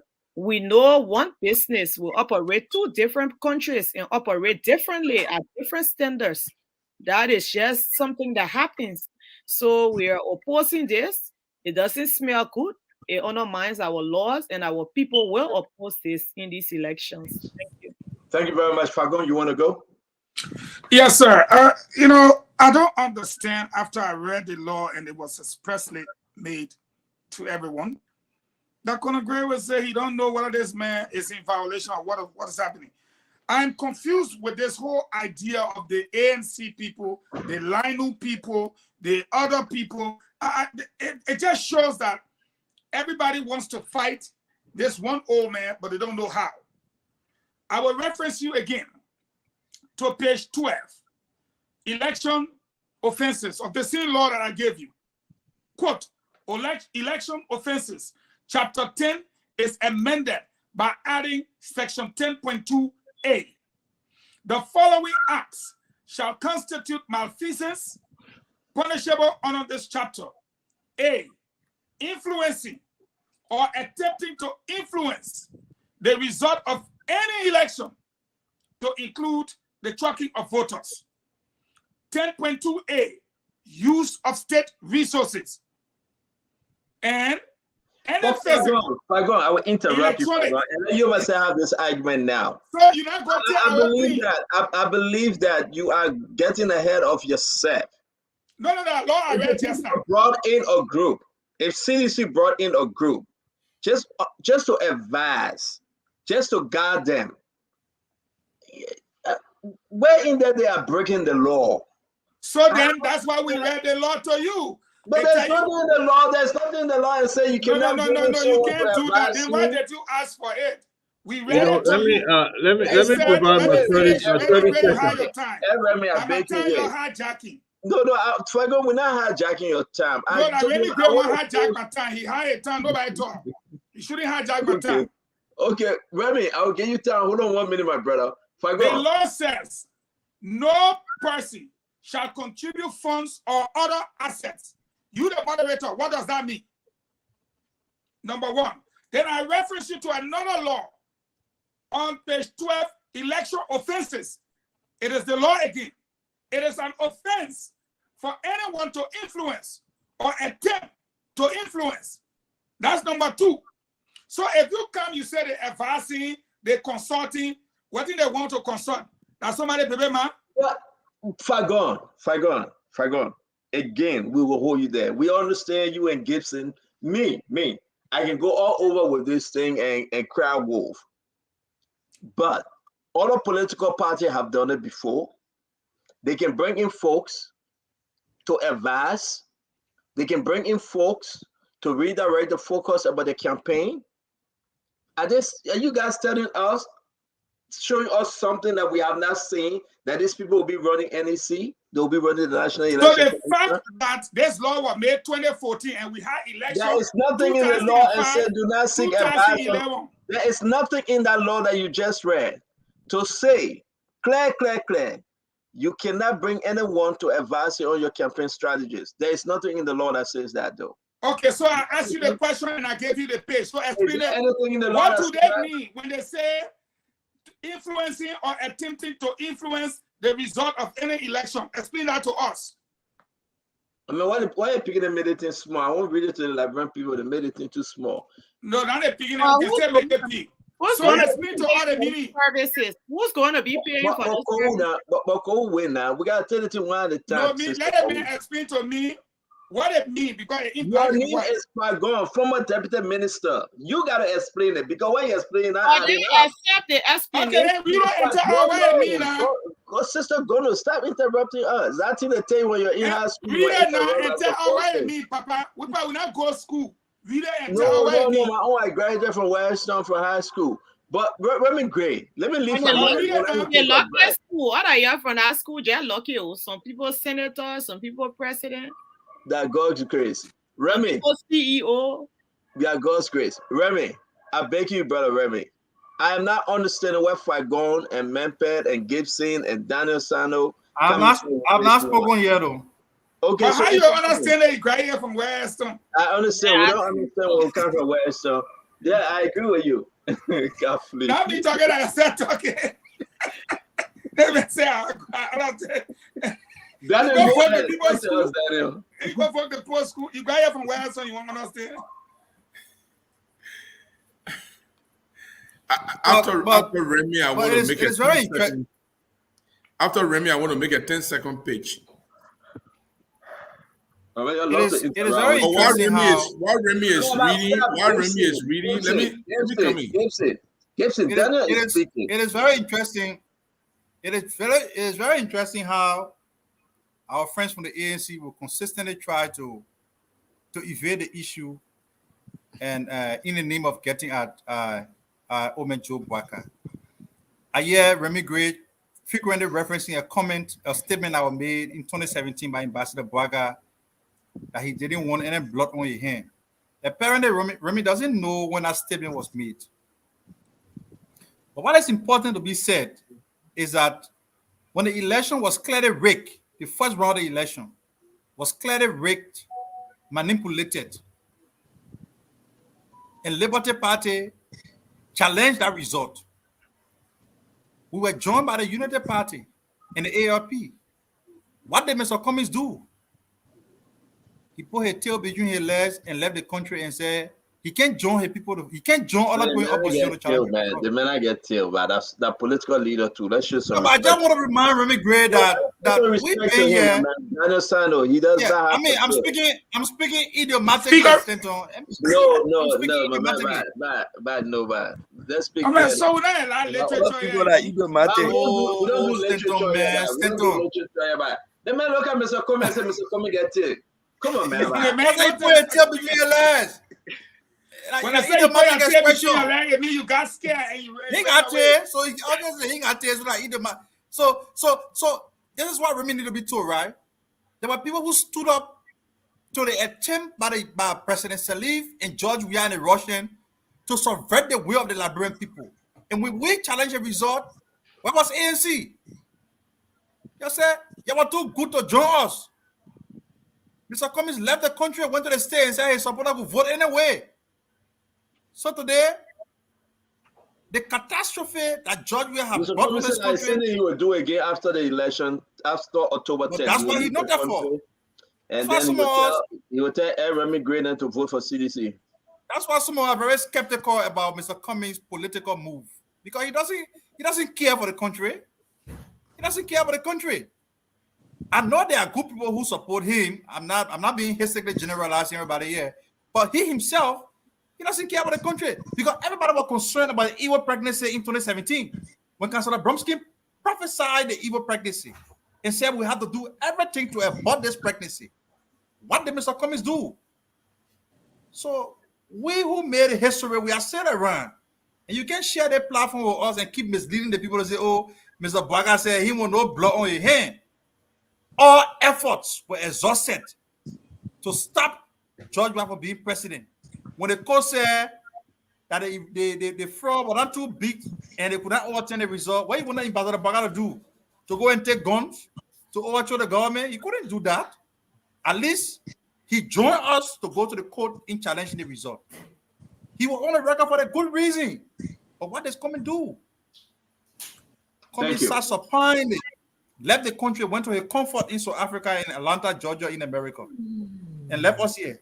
And told his supporters and say, "Okay, do anything I want to do." So we are here again talking about having the same conversation about fraud. So we are very concerned. And that's why we said, we're not going to cry baby. We're not going to discourage our people that George Weah can cheat. We said to them that when you vote for Joseph Boakai, we will protect that vote. Thank you very much. Protect the vote. It's 6:18. We got to move on to Conan, the retired Conan, Ed Remy Gray. Close us. I think it was my brother. I think it was Marx Engels who talks about historical irreconcilability. When you try to reconcile what happened in the past, it must flow. I think Daniel Sando is having amnesia. He has forgotten exactly when Ambassador Boakai. You are far from your speaker, Ed. I bet you try to. Yeah, my brother, I'm saying that Daniel Sando has forgotten exactly when Ambassador Boakai abandoned the court procedure where Alex Cummins, along with the Liberty Party leader, Mr. Bromskin, were the only two left there. Because he was set to go for the runoff, that put him in a better advantage. I will not be here maybe misleading the public. But you're not interrupting. Misinformation. Daniel Sando, you call the man political leader that he put a tail between his legs. He didn't say a word. So give me a chance to speak, please. You see, maturity is deceiving the public. No, listen to me. Maturity is tied. Speak back, break you back. Maturity is tied to emotional intelligence and quotient. Your ability to remain calm is your ability to tame your own mind to listen so that you can find an adequate way, you understand, to counter. The moment, the period, no, you have to wait for me. Okay? Exercise patience. That's this process. We take turns to talk. Now, I was saying that when they were in court, along with Mr. Bromskin, the only two political parties or leaders that left there were Mr. Cummins, along with Mr. Bromskin. Ambassador Boakai, on the other hand, abandoned the process and said he was going for a runoff. And he went for that runoff, and that was when he made that statement that he does not want blood in his hand. You understand? He wants a clean hand. But let me say this. When it comes to name calling, lollygagging comments, Daniel Sando and the likes are very comfortable doing that because as far as he's concerned, Conor Gray knows that Cummins is going nowhere. Who told you so? Who told you that Ambassador Boakai is going somewhere? That we should be following him? Who told you so? The only political party with the grit to stand in the presence of this government is ANC or CPP. The Ome is a coward. He has no history of any civil disobedience.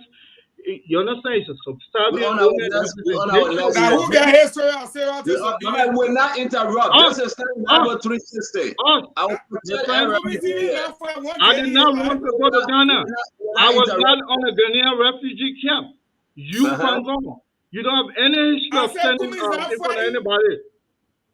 You have no history. So let us go ahead and look at this thing from I say you not see Kumi also. My friend, you firstly that's a prequel, you're a Kenju's man. So nobody will take you seriously. We're talking about somebody that will stand to Mr. Weah. It's not you. You know, information. Yes, Kumi. Information. Guys, you're waiting now. Guys, no, guys, stop. Listen, guys, listen. It would be so bad to put someone in the back when Ed Remy is speaking.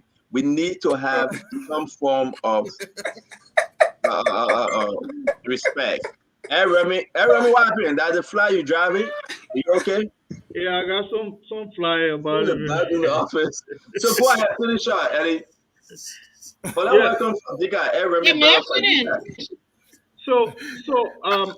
You know, the question you asked, CEO, or Center, the question he asked was, is Mr. Weir violating the law? You know, Correct. it doesn't mean that because they say do not exceed 40 minutes. When someone gets in a car, right away you arrest them for driving because you think they will violate the law. You have to firstly define whether or not this group has violated any law. Not because the law exists mean that somebody automatically is guilty of the law. There's something under the law called testing the law. Until you violate, you cannot prosecute anybody or surcharge them for any crime they have not committed. So, Fangon, that's why it's important to go to school and read law. You have not read law and stop reading provision of the law and taking it to be as you understand as a precedent that like you're a judge.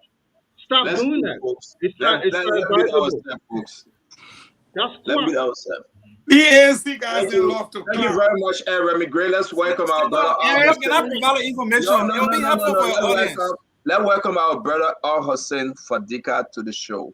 Al Hussein, we are now talking about the folks apparently that CDC have hired to come and take care of the campaign, logistics, debtors entry, campaign programming, and everything. You met us where we are. We'll give you your 1 minute, talk to us, and from there we'll move to the next conversation before we wrap the program tonight. Yeah, sorry I'm joining late, man. It's some new restaurant in Hawaii. I went to try the chicken. That was the worst mistake I made. I want to say that I don't know why we even making noise on this thing. The chicken was not fried good. No, it's some new chicken from California. They call it Dave Famous Chicken. And then they got the hotness from 1 to, they got something called a Reaper. It's my new favorite. It's my new favorite. You know that chicken? Yeah, my daughter showed it to me. Don't do it. If you out there, don't try that Reaper. Thinking that African, my man, it's spicy. They're beyond spicy. I did the Reaper. My man, my stomach was hurting me. Jenna had to do some other things. Carolina Reaper, man, it's the best. I eat it just the peanut. The thing is, my man, I couldn't. My whole hair was laying out, rolling here, Jenna. But Remy Gray woke me up. I thought the whole stomach started hurting. Everything was already. But let me say this to get back to the topic. Honestly, I don't know why he said, "Joke, I gotta get no spirit of fighting disobedience." What kind of guy is this? Those people are in their own mind. You know, they are delusional. We're leading there. Look, all they know. Yeah, and I start making noise. I just tell you, mind your business. October 11, we'll know the result. But let me say this. Look, I don't care. One of the things that I'll play when you said similar thing before against Buckeye. I'll play that audio. It doesn't matter. The tree have. But I own a job to be playing. Let your brother speak, please. Go ahead, So the bottom line here is this elections that we are going to in October. I don't care who Joe we are bring. He will not win this election. Let me tell you one other thing about our election. It is not as, even though we are not as sophisticated as the US, what the Russians successfully did in America was to run a misinformation, how Donald Trump called it, what Donald Trump word for it?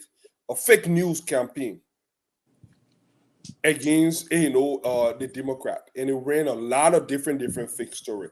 This cannot happen in Liberia because most of our electorates, they are not on Facebook. Most of the thing we talk here is for people in urban area. Even though if that is the case, to my brother Al Hussein, why the government going to spend money that the government does not have? They're confused. They know what. That's 75,000. The vice president gave these guys 75,000, relocated them to an unknown location. I know where they are. I got video on that thing. Desperation. Desperation, as my sister would say. Look, these guys, look, the CDC has just been a lucky and blessed political institution. Those guys woke up one morning, they were in the presidency, they didn't even know how they got there. Because I don't even think Joe we had believed that he would have won that election. And we all know what happened. But the bottom line here is you can bring Russian, you can bring the Israeli, you can bring people. The way our election is set up, by the end of the day in Liberia, whenever we have election, we already know. The process of stealing it and raking it and changing that number before we go home, they're where we were jealously got. So we need, rather than focusing on Georgia, let them go bring no people there. If I will make it worse, let them go bring all the people. Look, the first thing here is the Liberian people are now voting for Israeli. I don't know what in the Israeli will say that will change their mind. The first thing here, George, we are managed to damage all the role. They live playing politics, they eat all the money. Now it's rainy season. They will not be able to fix all the rules. So all the different things that they were planning to. Was the public white minister held in contempt today? Oh, I saw that people didn't know. I don't know. All right, we're gonna. But let me just finish the 1 point. So what we are saying here is that no matter, I don't see how the only thing that I know, and when we ask the ENEC guys here, even though we are doing the biometric, it is not hooked up to the internet. We are not using it to vote. We are just using it for data entry. So I don't see how the Russian or whoever will be able to gain access to our database and manipulate the election result when our election results are manually tabulated. So all the thing we're talking about, we can go up and come down. Let them bring people in fast, they don't even let us see foreign people. They won't see so in a play that say, oh, the Chevy in that car will say, oh, I want money that they carry. The first thing they will paste their own partisan out to go more, because this is election time is when partisan get money, people that have been left out of the economy for long. So we are just making noise out of nothing. My only thing here is we should prevent Liberians like the Ellen Johnson Sirleaf of the world, because one of the strategies the unity, the CPP are doing, they will say, oh no, let's be civil with one another, but they are playing dirty. We got to shoot them from the hip politically. No taking side with them. Alice coming a fair game. Where this election have reached, we will fight each other until when we reach. All the people on my early side scared to talk it. I tell you, they're playing dirty, and then when they come, they are like some civil, try to be diplomatic. They are not diplomatic. Look on social media. Look in the background. Look in the international community what they are doing. We need to fight the people like our life depend on it. When we reach the second round, these people barely attack George Weah. The behavior is to say, but there won't be a second round. There won't be a second round. No, that's not funny. They make it to seem like I have to say Ambassador Boyka have been president for the last 6 years. They make it to low that Ambassador Boyka presided over the whole million drugs that will fresh. Thank you, Fadiga. So all the things that we're talking about, you got your angle just for ANC. Let me go to Gibson and come back. And those I have an information. Sam, you're gonna come in after Gibson. Gibson. Yes. Is it true that you guys now sending your arrow to Joseph Yema Boyka? If true, why? Why are you guys fighting Joseph Yema Boyka instead of George Manawea? No. We're not fighting Boyka. We are making a distinction among the candidates. Stanton, everybody need to understand that the first round is for people to fight to get to the finishing line. If we come here to praise Joseph Boakai, we come here to praise Cummings, we come here to praise Moneybar, then why are we in the race? Why you can put about John Weah one day? Okay, I always talk about George Weah too. Look at it. But we know that George Weah will go. Reach your mic, please. Let's do it like this. You and I know that we are fighting a powerful person. He might end up in the runner-up. Because you're supporting him. We can differentiate. No, what we need to do among the opposition is to distinguish ourselves, to tell the Liberian people who actually can represent them and can beat George Weah. And I've always said, and nobody will listen now until it happens. If Joseph Boakai goes one-on-one with George Weah wins. If Cummings go one-on-one with George Weah wins. You know why? Because the two will never support each other in the runner-up, and that will give George Weah the edge. If Gonglo goes one-on-one with George Weah, Gonglo wins because Cummings is comfortable with Gonglo, Boakai is comfortable with Gonglo, and that's how you beat Josh Weir. You don't beat Josh Weir. Why you gotta get there first? How you would get there? Go ahead, Gibson, you are protected. That's why. No, thank you. Mepe, that's a very good question. The question is, how do you get there? The way to get there, to tell the Liberian people that Joseph Boakai went to Ghana for a foreign trade, he was sponsored by foreign. Give me chance, please. Give me chance, please. Give me chance. The way to get to the second round is to tell the people that Joseph Boakai violated campaign rules by taking $20,000 to go to Ghana to attend a meeting that he let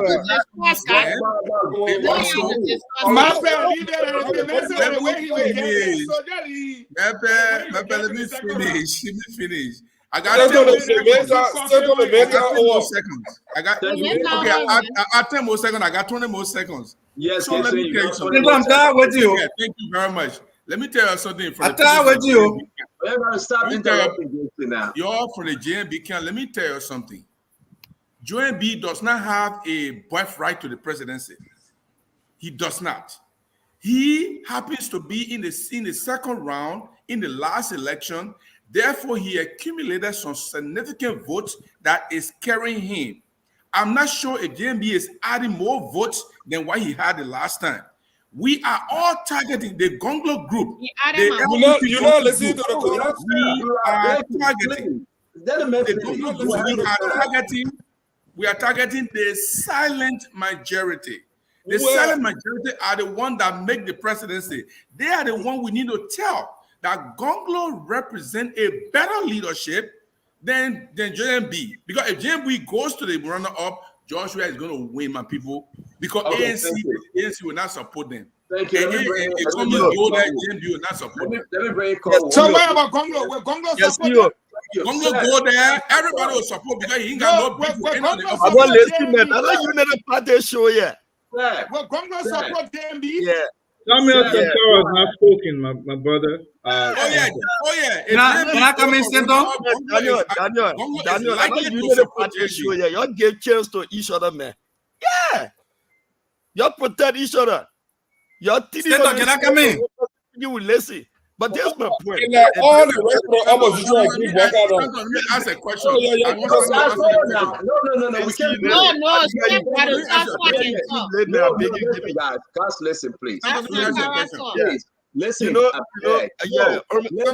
person can answer the question, please. Please. Sam got to speak. I'm begging you guys. You scared of my question, my man? Okay. We shouldn't interrupt. CEO, I love the Unity Party guys, right? And one thing about them, Unity Party feels that Liberia is an inheritance for them. That no other party in this country have authority or have the constitutional authority to be at that level of the governance system of the country. And that is the reason why many of us, especially from the angle of Dr. Moniba's camp, we are extremely worried of the Unity Party if they win the presidency. Because they feel that it is only Unity Party, it's nothing about them but the Unity Party. And that is the reason why in a previous agreement during the CPP time, until the public got to lash at them, they said until you can be a Unity Party partisan or a member of the CPP, that's the only time you can get a job in this country. That was extremely outrageous, and it did not meet any democratic values. And today they are still on the same thing. Look, when did he realize that? You cannot interrupt him. I can interrupt more than you, right? I can interrupt more than you. No. Thank you very much. I can interrupt more than you. But this is my point, right? This is my point. I was saying they gave you some of that water from that Unity Party. That intolerant water, you drank some. But there's my point. Yeah, I see a simple question. Democratic process that every individual, every Liberian have the constitutional authority. If I go every time you put the constitution up, every time you put, but you don't want to respect the constitutional authority of other individuals. But then when people trying to fight, Baka is not the only individual in this country. Go ask Baga has served this country. Okay, thank you. Thank you, Baga have been tested. Other people have not been tested. And that's the reason why we are saying to the Liberian people that the monument represents the true hope and aspiration of the people of this country. Can I ask you one question? I will come for your candidates. Pastor, you want to answer my question tonight? Why you don't want to answer my question? We shouldn't do this. Let's just wait. Everybody will have the chance. Give me the chance, right? So we are talking about the intent of the guys that we are presently talking about, and that's what some of us still not believing in the law that Fagon is really, because, mind you, these guys, it is not being established yet that yes, indeed, these guys are violated any laws in the country. So how will you prosecute them for that? See, Ellen our point have been, let us investigate further. What is the mission of these guys? Then when the facts have been established, then we can know exactly as to whether it's in gross constitutional violations of our laws. Then we cannot put the citizen to the wall. But as it stands, that's what all of us say. No, we must be able to dig deeper and see how best we can investigate more to know exactly what is happening. And that's the point. But I think we should be able to be civil and give each other the opportunity. Sam, thank you very much. And we respect your views. We appreciate you. See Ellie grandchildren it. Yeah. Okay. All right. Every grandchild, I believe in. All right. No, listen. Let's go ahead. Cole, go ahead, please. Thank you, Mr. CEO. You see, I will agree with you know, you go to hold your title, your Western boys, you're being very lucky in their life. I'm parallelly lucky. But I will go with my brother who's saying that we dropped this topic. Our people have the willpower to fight this. You cannot fight the populace vote, especially where we are having a manual system. We have things in place. We are not going to discuss all of that here to protect our votes. And I tell you this, we know that our votes will be protected and we will win. I know people, and you see, I understand Gibson, you come with a strategy. We the save people, they will not vote. We are comfortably in the first round victory lead. But if by any means we slip into the second round, I can confidently say we will enjoy the support of the likes of Gibson Jeru because he represents the political leader Tiawan Se Konglo, who will not support a rogue regime. So I know that we are in a comfortable lead, and the likelihood who are going second round, it's there, but it is not significant. Other participants in the elections, like my brother said, it would be spectator in what the scientists call spectator iron. They're just there. They're not really actively involved. We are in a comfortable lead, and you can see this the sampling when you do surveys around the country, even on the various spoon. Why you think there are more Joseph Boyka people here? It's about coincidence? Because when you sample the population, this sampling up here is a subset of the population. It tells us how Liberians are thinking. And if you will come here, my brother Samuel Johnson, let me tell you something. You said the United Party people, they let this, they let that. Why the people in want them? I continue to tell you the UP, the people here is in the ANC. They have gone there to do what we call political image laundering. They left the UP. They like that support. They are not the UP people, the Liberian people fear. Who was Mo Ali? They don't know him for 12 years. He didn't have a job. And who was Luther Tapper? Nobody knew his name. He was nowhere around. Cornelia Kratopa. Nobody knew her. She was just an office assistant. But today she's the face of the Unity Party. What your job? So, look, give me a chance. I had job. No, God, you don't have to attack. I will call myself. No, but more your job. No, stop, yeah, Sam. That's significant. Nothing significant. No, see, you need to correct her. She said more. I never had job. Nothing significant. There's nothing wrong with it. Please. Sam, he did not have job that the likes of Musa Birete, who was privileged to be chair of RIA board on the MPA board. Campaign manager Monserrato 2011, exclusive contract to fill the executive mansion. The likes of Louis Brown, who was sent to the UN after he left foreign ministry. And the likes of George Wisnakin from school had executive jobs. So Robert Salif, who a mom, apologized to the Liberian people and held responsibility for let it be so, ma'am. Let it be so. so the UP that the Liberian people fear. I want the people to know that UP is not in the ANC. Some elements of them are in the CDC. The Unity Party that supports Honorable Joseph Yima Boyka are people the people are comfortable with. The likes of Tape, the likes of Amos Tuer, a guy who stood up to the status quo as a appointed official, spoke against the nepotism, the son of the president lose his job. And the likes of Wema Pierre, who is now running for senator, who stood against the status quo, stood against Madame and her children. That's the Unity Party that supports Omen Boyka. Who was Stephen Johnson? That little deputy tax collector. So the people that the Liberian people fear when they think about, oh, UP, they are in the ANC. Ask yourself, who does Robert Salih support? Let us not waste our time on this thing here.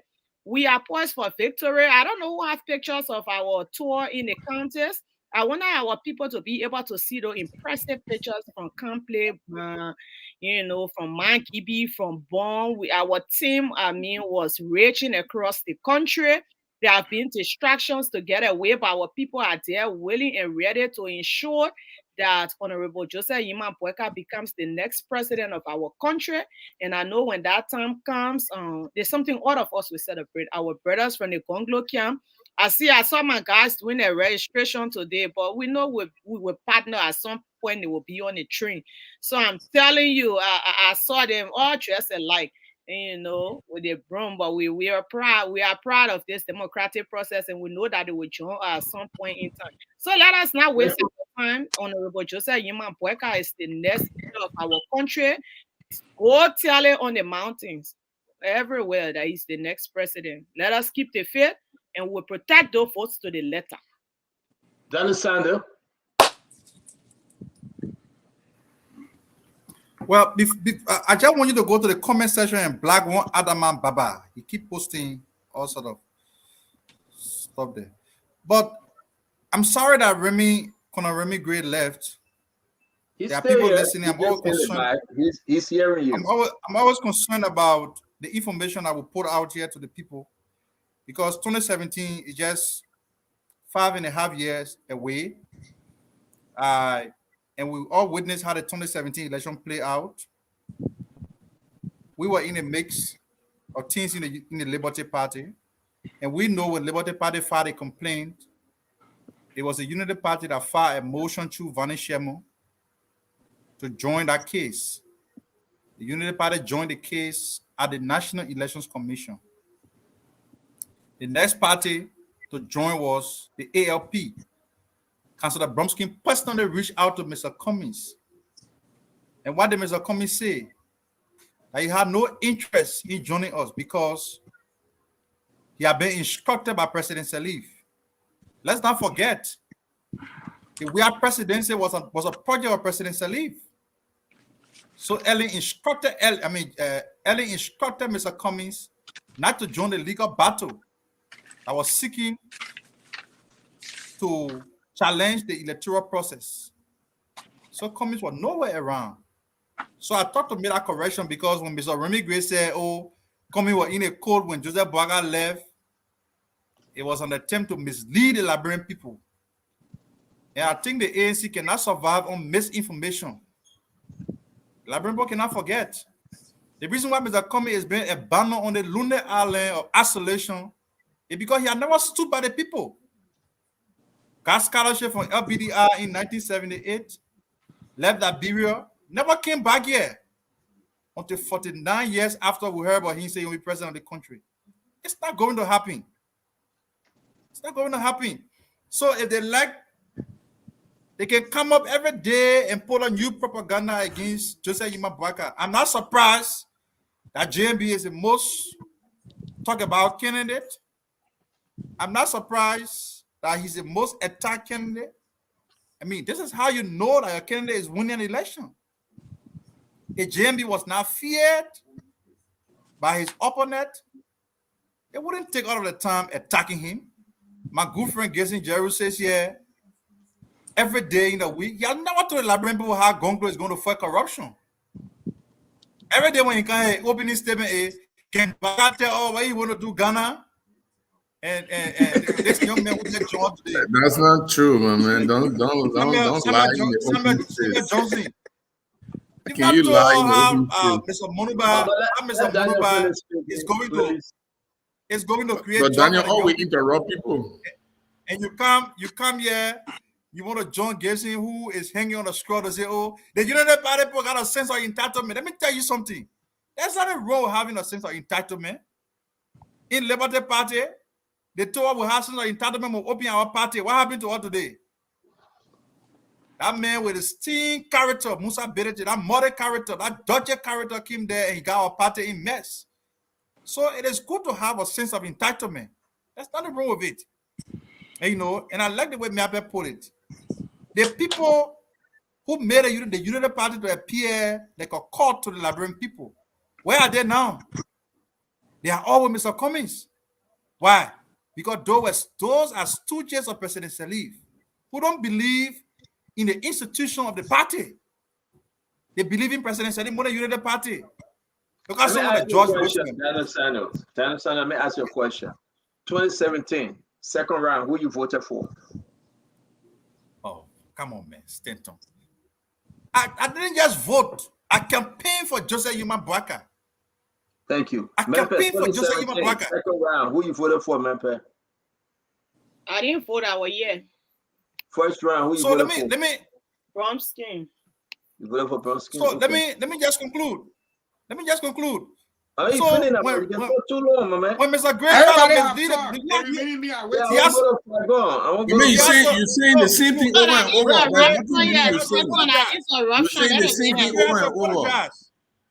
He has to apologize. You have said the same thing more than 5 times. Who got to apologize? Who got to apologize? You have not told us. I said Remy Gray should apologize for lying to the Liberian people. You have not told why Gonglo and the vice president were the cyclone on the battle bus. You haven't told that yet. How can the president and vice president wear the cyclone on the battle people? No, they design different. They design different. All right, let me go to Fagon, can you take let me say this to you. Yesterday we had a wonderful time on Spoon Late Night Politics. We want to come back again tonight at 9 p.m. Eastern Time, United States Eastern Time. That will be on in Liberia. I never in my lifetime doing this thing. The women that called yesterday, so many women called. Usually do call. Invite Gibson. I ain't listening to the call. We will be opening the phone line. We will be talking to our fellow Liberians. When people were sending greetings, and somebody said, "Thank God Fagon is not on the show tonight." I said, "Why?" They say you're going to hijack the show, but we have fun. And again, we'll be on it tonight. We'll talk about the issue. You beg me again to come tonight, you see. We'll be talking about Akaris Mose Gray. Why? If anyone want to re-elect Akaris Gray, I want to know why. We'll be talking about Shadim Bronskin, comparing Shadim Bronskin to Jeremiah Cohn, what they bring to the table. It will be very, very interesting. And we're only going to talk to Liberians home and abroad. So join us 9 p.m. That will be 1 a.m. Liberian time. We will be having fun. Listen, people are speaking for 2-3 minutes. That's how we do our thing for 2 hours straight. We will be having fun. Honorable Eugene Lame Beketu Fagon, talk to us. Thank you. Finally, I get the opportunity to speak. Move on there, man. All the pleasure talking. I will not be able to come because I will be in D Calabash tonight. I don't want you to come. Thank you. Please do not come. Yes, man. You give me small leader country. Something BPT will happen there. They're eating early money, free early money. I will tell you about it later, but let me do my thing. Oh, so Gibson eating early money too? Free early money they're eating. I will come to that. Okay. Now, the first thing I like to say to Honorable Jefferson Koji, what my June witnessed last night, I'm going to say to Koji, the same way you produce valid teller, please do us a favor in the coming days. What we are getting is very scary. would like to see Valley Teller at the City Hall. If not, we'll start sending journalists to the City Hall to look for Valley Teller. That's all I would say for now, so that if anything happened, everybody can say, Fagon said it on Thursday night that he was concerned about Valley Teller. Valley Teller? I mean, who cares what Valley Teller is right now? You just can throw I out do. Market Ranch and you do not go I and move do, forward. so let me go. Why do you care about Valley Teller? Why are you asking Jefferson? Let me go to my issue. I won't talk. No, you cannot do that. You cannot throw Market Ranch. Yeah, but I won't go to my issue. Why I'm a message I gave the man will respond. Where is Valley Teller? I will talk about it. I won't talk about like eating my heart now. I finish what I want. Send message to the man via your network. How much for it? I'm gonna give you the $10. I'll give it to you. Relax.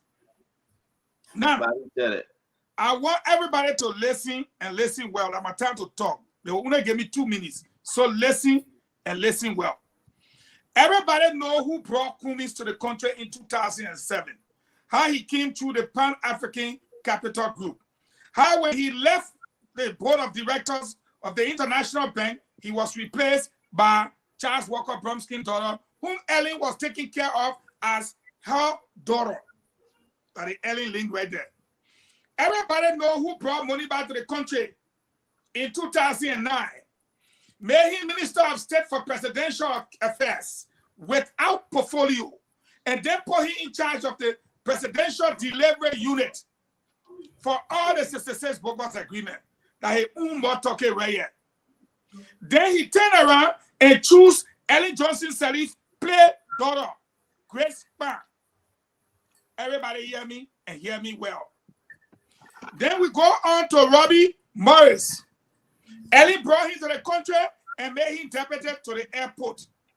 He turned around and chose Ellen Prayerful daughter, Celia Coffee Brown. Everybody saw her in her Unity Party t-shirt. She said, Joe, we are here, load of coconut, nothing inside. Today, she is the running mate to Robbie Morris, who Ellen brought to the country. And 3 people Ellen get in the susu. 3 people Ellen get in the susu. They encourage the local people, encourage Bromskin to run. And not Bromskin, but Bongo. What about Ivan Brown, the businessman who supported Ellen? And they're coming to him here because if that people in job, you don't see flat. I'm waiting for him, let him just show it. Ellen looking for his running back. When they find a Jenna, you hear it. But let's go to Tiawon say Gondo. The people encouraged him to run. The next thing Ellen did, Ellen recruited people that they gave to Jeru and other men, and yes, Sakama Johnson, and saying that for how to call him money back. But all due respect, Ellen does not support Councillor Bonglo, except Jeru is you don't got to support, you can blame people. We don't want to expert for that. Jeru is a spy. My bad, let me finish. We can blame people. You saw how Jeru left the States. You see the play Jeru air. You see what Jeru go air to now. She does not support the Congo. Let me finish. Ellen is the Maradona of Liberian politics. Like her or not, she's capable of planting trees right in your backyard. But when you believe I don't have money on my own to do anything. But I'm finish? God, we got to go. I finish? We got 5 more minutes. Samuel Sankara Johnson. Everybody who want to live long on the platform don't come here attacking Fagon. And there's a reason for that. You see him laughing? Let me tell you about the candidate that you are supporting that you don't know about. The candidate that you are supporting live with a man. He lived with a man. You know Edwin Snowhurst? Yeah, the last junction to the right. Harry Moneybow, West is still there, his man still there. That in a man how he living, why he won't be president for us. This is not necessary, Pango. This is not necessary. And he living in a man how in one of the boys' room. It's childish. If that is not a fact, let him speak. No, it's childish. I tell you factual information. Let the man speak, please. A man who wants to be president for my country cannot be living with a man when we need him 2 o'clock in the morning. He just hope we will have the same time. Hey, but they make you about your candidate. You don't know him. Still in a power, he do nothing to empower Eugene. No, that's not my point. My point is when you live in your man and she let it talk, you can't come us at 2 o'clock in the morning to answer us. It's a problem. Now I'm challenging you to tell me that he has his own house. We come with poor man on Cummins. That boy not pay straw. He living with him, man. They say he won't be president. How can you control us who have homes when you don't have house? Eh? Now. But who told you that Cummins has a place to stay in Liberia? Is that true? You know, I say he living with him. What's that bathroom? Come in and get it. What's that bathroom? Get it. Cummins have nowhere to stay in Liberia? Cummins spot. He ain't friend him. Building what they put up there. Cummins has his own personal building that is it's not completed yet. But it's on the highway. Yeah, but it ain't completed until he finish and I get horse. Let me tell you where. After the election. It will finish How after many the minutes you speak? Who doesn't have a house? Moneyback does not have a horse. Moneyback. No, but listen, guys. It's like the Bible. Jesus Christ said, foxes have holes, and birds of the air have nets, but Mr. Cummins have nowhere to stay. Is that true, Remy? There's nobody. Please let me finish. Let all these people then finish. So you are not finished today?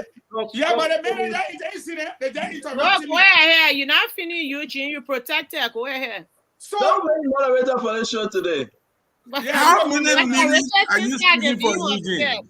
After you, but you're not a moderator for the show, yeah, man. Why you interrupting the man? After Eugene, we're going to Gray. Gray got to respond. Now, what I am saying. Respond to what? To the housing issue? Yes. So let me finish. You come on the platform. We are looking for president. Our constitution says you should have property value at this. You show up, you join Lanu, you put money in the Lanu account because you got money, but you show us no real property. You don't have to show us your property. And if journalists run behind him today, which we have done our homework already, they have to go to ELWA. He lives with his mother, but he said he wants to be our president. And then all of them were brought by Ellie. Therefore, this battle we know we are fighting, there is a reason why all of you are fighting the old man. This old man is being fought for one and one reason only. Because Ellie said he's the best person to continue, he's the preferred person, he's the most experienced. Then when he said he will fight corruption, Ellie said, don't go there. Don't go there. Realizing that our law said 50% plus one, Ellie put in Cummins and put Charlene there. She brought them to that country. Ellie put in Moniba and Grace Pan. She brought them there. That her two children.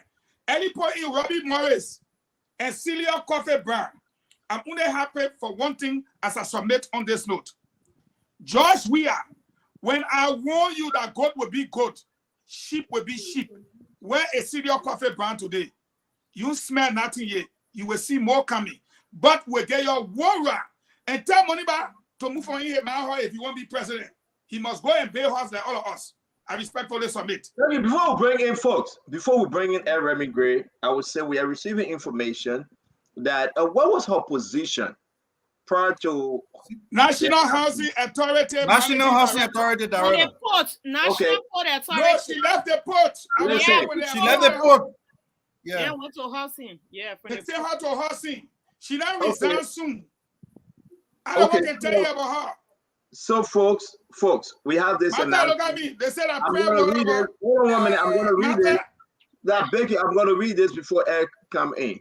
This is what we just received. Dear National Housing Authority family, today I submitted my letter of resignation to His Excellency Dr. George Manan Weah, President of the Republic of Liberia, as of the 15th of July 2023. I will no longer be your MD. I will no longer be your MD. What have this woman done to George Weah? I have accepted a proposal to go as a running mate / vice presidential candidate to Robert Franz Rabi Morris, who is running for president of Liberia. We are going as independent candidates. I have expressed sincere gratitude to His Excellency for the opportunity afforded me to have served in his government. I also like to thank you all for the opportunity you all gave me to have allowed me to work along with you as your MD. Thank you, thank you, thank you, thank you. so very much. May God bless you all and family. Listen, this is important, Fagon. The only reason I'm bringing this up because of what you just said. You think she's ready, put the nail in the coffin of President George Weah? This woman has She finished with him. That's that character, though. That woman, He didn't see it. That's who she is. when we took over, the man sent the woman to the port. All the Everybody prophet say, people hey, will Papa. vote for her. She's a prophet. Yeah, everybody say, hey, Papa, how can you do this? This woman just said your hair was big and empty. And this is a United Party woman, even in the elections. Those of you who got pictures, please give it so that they can have it. That's true. On the day of elections, she voted for United Party. She bragged about it. We incorporated her. But it was on the basis of the coup team. Yes. Coup team. They sent her to the port.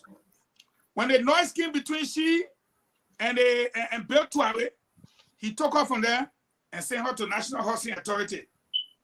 But it was where he took Samuel Wolfson and sent him to transport. The whole Southeastern team played. But some of us were saying, stop it. He didn't listen. Now Ellen daughter. Ellen was the one that brought Robbie Morris. Ellen was the one that made him deputy at the airport. Now she has assigned the prophetess, Prophet Pio Pio, to him to run. Now the prophetess Pio Pio is running with him. So Ellen got a lot of hands in the susu. But JMB will give all of them one round because Liberian people smart. They know the game.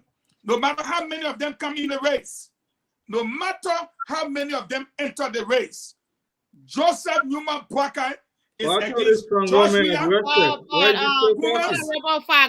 Her 14 base will curb into the CDC base because she comes from the crew ethnic group. She comes from that area. Thank you very much. You gotta go to Eddie. Thank you, Eddie. Thank you, Eddie. Let's go to Eddie.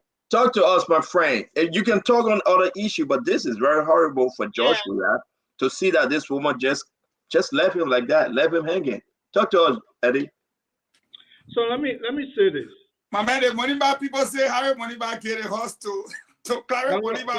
I would appreciate if you can mute your my man, go mute now. You're not a moderator. You always budging and interrupting. Put a quote over your pink blouse. Oh, my friend. But let's go ahead. We gotta give Eddie the chance. Ed, go ahead, please. You're always budging, man. The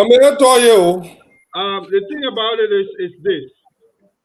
One of the most effective things the CDC did during Ellen tenure was engaging that government tooth and nail. When you say we should focus on the ruling establishment, but you, Unity Party, continue to trivialize Cummings, you want us to ignore that and then pay attention to, like, we're supposed to be doing your job. Show me one post this Unity Party has ever engaged, against the ruling establishment. They're not even in the business. Their main focus is Cummings. They have the audacity to look at Cummings, but rather Cummings people should not have the audacity. And let me tell you, this Madam Sirleaf situation is no different. Fango has one line of campaigning. That cartelism, that attitude he brought back 2017 when he named Madam Sirleaf and all the cartel, the weeks and all that, that's the same. He's following in the same attitude here. Madam Sirleaf, I don't know what he did to Fango. They're all from bombing. Maybe, but you know what happened? He will continue to look at other people. Madam Sirleaf has the right to associate with others just as she associated with Joseph Boakai. In fact, when Joseph Boakai was a nobody, Madam Sirleaf elevated him, hoisted him from the dungeon of backwardness and brought him up, gave him life, made him vice president, and today he has a name.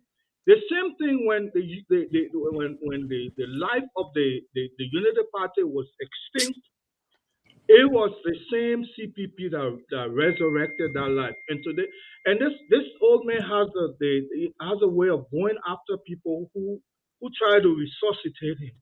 And this is why it's so annoying. And all of these folks you see talking here, they're all They have all, drank from that cup of ungratefulness.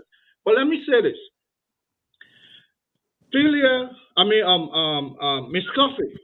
It's a wish cup of ungratefulness, the people on the platform. Well, What you just my said? friend, you have to exercise. No, but when you insult people, patience. My you friend, don't have to respond to your. you are a founding member of the Alternative National Congress. Let me let the people know. No, listen. But they know. No, Member, you cannot interrupt the man. Member, I beg you. Who doesn't know that? A founding member of the Alternative. We all. Cole, you cannot interrupt him. Let the man finish, please. Some of us We are gotta very protect Mr. Gray. Let the man finish. We'll come for him. We'll run away. Let him finish. Yeah, let Mr. Gray finish. Go ahead, Gray. We all cannot be crawling from party to party or going after the greener pasture. We will elevate the Alternative National Congress through the CPP to be a formidable political organization, something you could not do because you don't have the resolve to do so. Rather, you're going after greener pasture. It can tell from your own social life to your own political life. It's reminiscent of what you did in your social life is what you elevate in your political life. Remember, you will have your time to respond. Let me finish. He's attacking the lady when you're on social life. Listen, you gotta have some order. You will have your time to respond. Let the man finish. He almost done. Please. Okay, let him finish. Let him finish. You come for him. Let him finish. It's fair. He's almost got left side. We're coming for him. Daniel, stop. Eddie, finish. I'm begging you. The difference between Madam Richardson and myself is because when you go to gutter politics, we are the outlier of gutter politics. You can go there. So you can't beat me at that level. I'll bring you down there and I'll thank you. I'm a gutter politician if you don't know. Mayor Gono is a founding member of the Alternative National Congress. The party that we are going to elevate, something she could not do. Don't tell me about Joseph Buckeye and him being the majesty that nobody can attack him. We are in a political race where nobody is untouched. I mean, it's excluded from being spanked. The thing about this is this: when Madam Celia Coffey was at the port, she brought all of Georgia people. You understand? But people have this way to foster their own individual ambition. She has to go forward.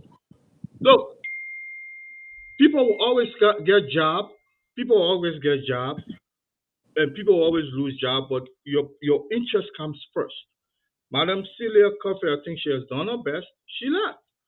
And what's the big deal? I don't even like to discuss those kinds of issues. The most important issue for me was, why would you bring foreign agents to come into our politics to influence the politics? If that is found to be true, then that's more substantial than some individual leaving Georgia cabinet. How is that important to me? You understand? And to be frank, I want the United Party, who brands herself as the largest political party, to lead this fight against the ruling establishment and leave Cummings alone. We've been here for how many hours? Have you ever heard people talking much about Georgia, but the likes of the Daniel Sando, the Mia Pagono, and the Eugene Fangon? Everything is the CPP or Cummings.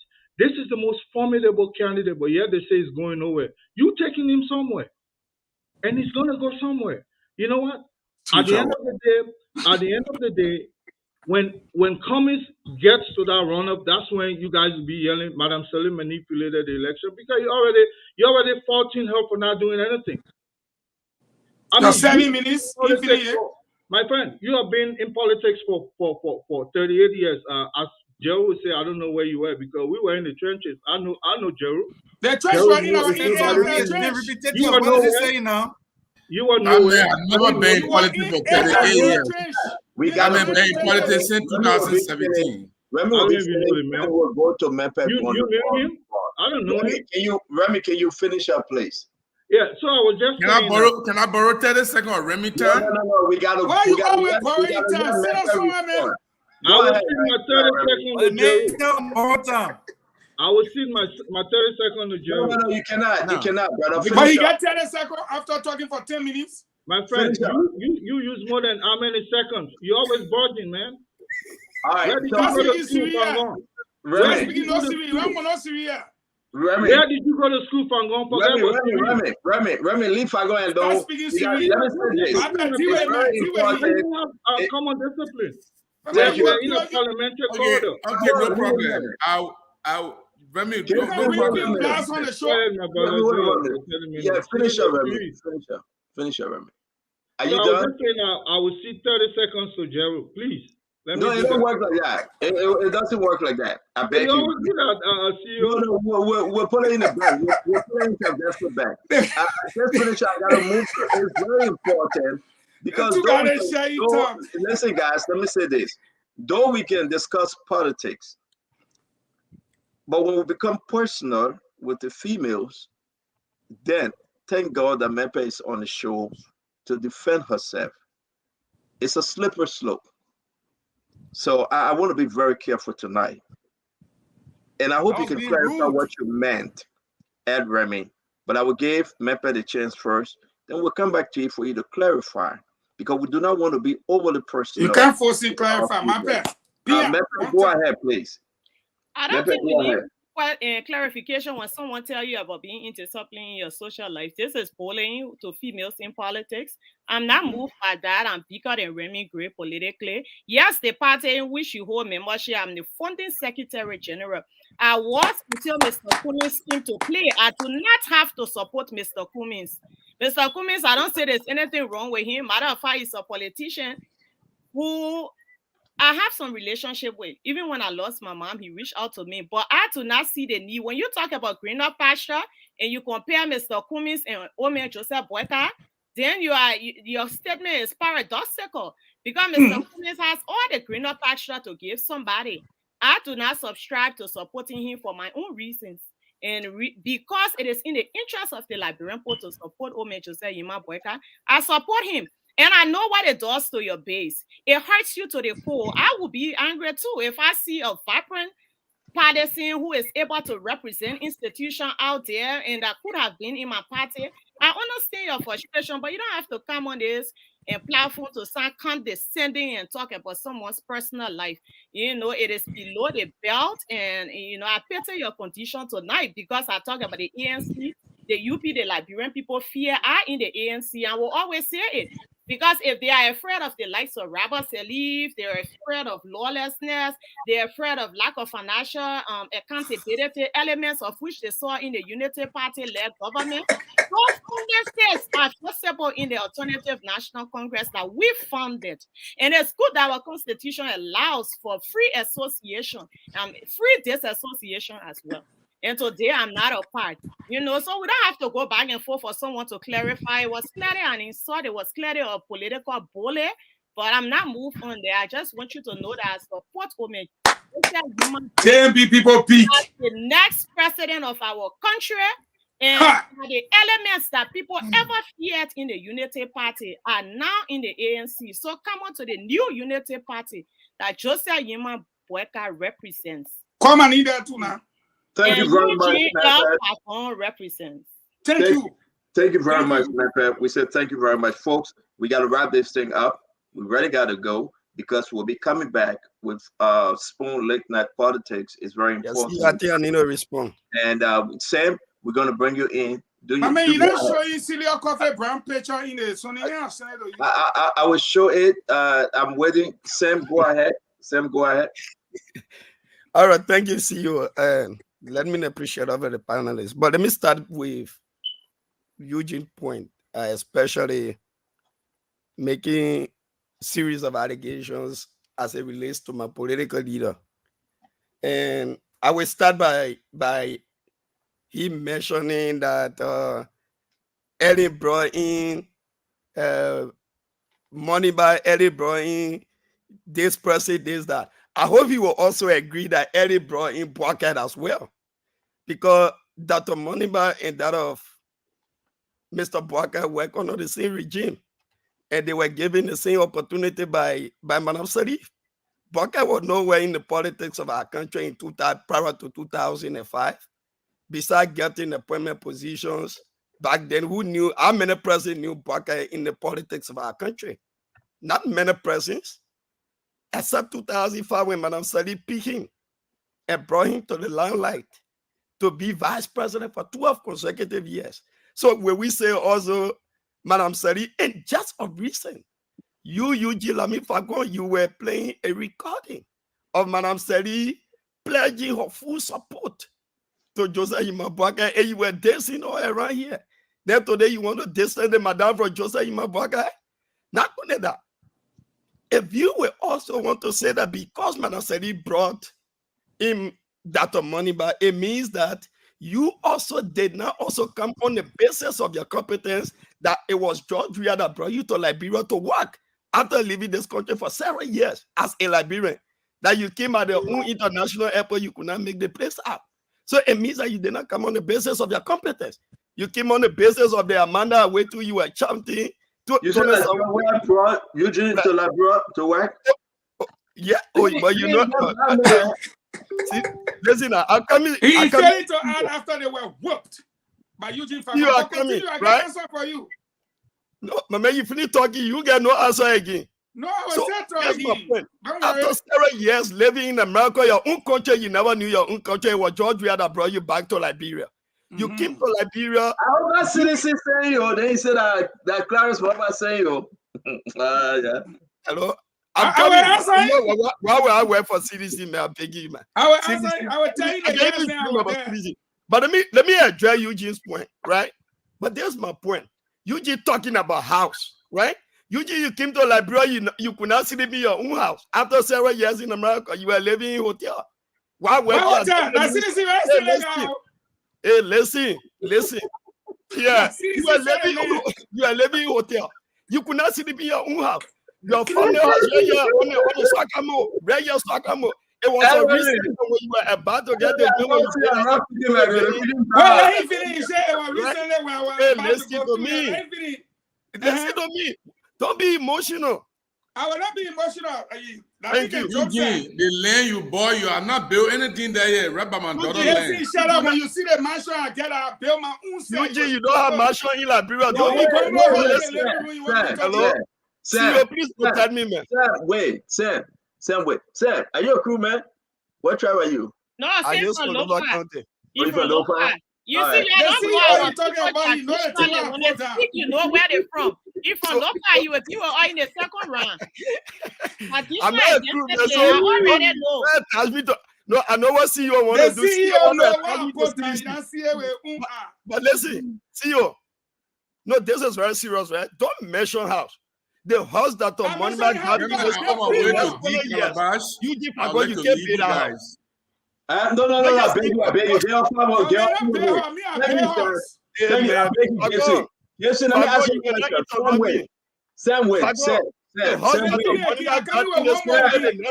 next you can't build a house. Sam, wait. Keep some for the more. Gibson, can you just announce when we're having Dr. Yakwa? Sam, wait 1 minute. Wait 1 minute. Sam, wait, please. Gibson, can you announce Gibson when we're having Dr. Yakwa, please? I think Tuesday will be good. Tuesday of next week? Okay. Yes. Okay. Thank you very much. I'll make sure it happens. As always, it's good to have you, and we look forward to seeing you tomorrow. Thank you, buddy. Go ahead, Sam. Finish up. So, if you talk about house is something that we don't need to be mentioning here for Dr. Money. But like I said, I will show you. I will send you the photo, right? I will send you the photo. It will be posted. The house that built the next 20 years ago, you can't build that house. Even though you were in government, but you bought Leo Rafi up to today's day, you 0 cents on it. Thank you very much. So let me say this. Sam, thank you. But the money back comes with a distinct political credential to the presidency of our country. Thank you very much. And you say you send a picture. This man come with an extreme profession. Not like people like you that passing around. Sam, listen. Right? Thank you very much. So we are saying to you, when we are saying when you were in. Sam, listen, we're not hearing you. Sam. We ask you to please. Sam, we are not hearing you. We ask you to please listen. Okay? Just calm down. We will be on the show. You here for a very long time. Just calm down. Okay? Let's just pause. If we ask you to just pause, please pause. Daniel Sando, you're going to speak because we want to do our closing. We have to go. It's important. We'll start with you, Daniel Sando. Mempe Gono, Remy Grace, Sam, and Eugene will take us home. All right, let's close the show because we will be back 9 p.m. Eastern time, and that will be 1 a.m. Liberian time. So let's wrap this thing up. Daniel, everything we discussed today, talk to us, my brother.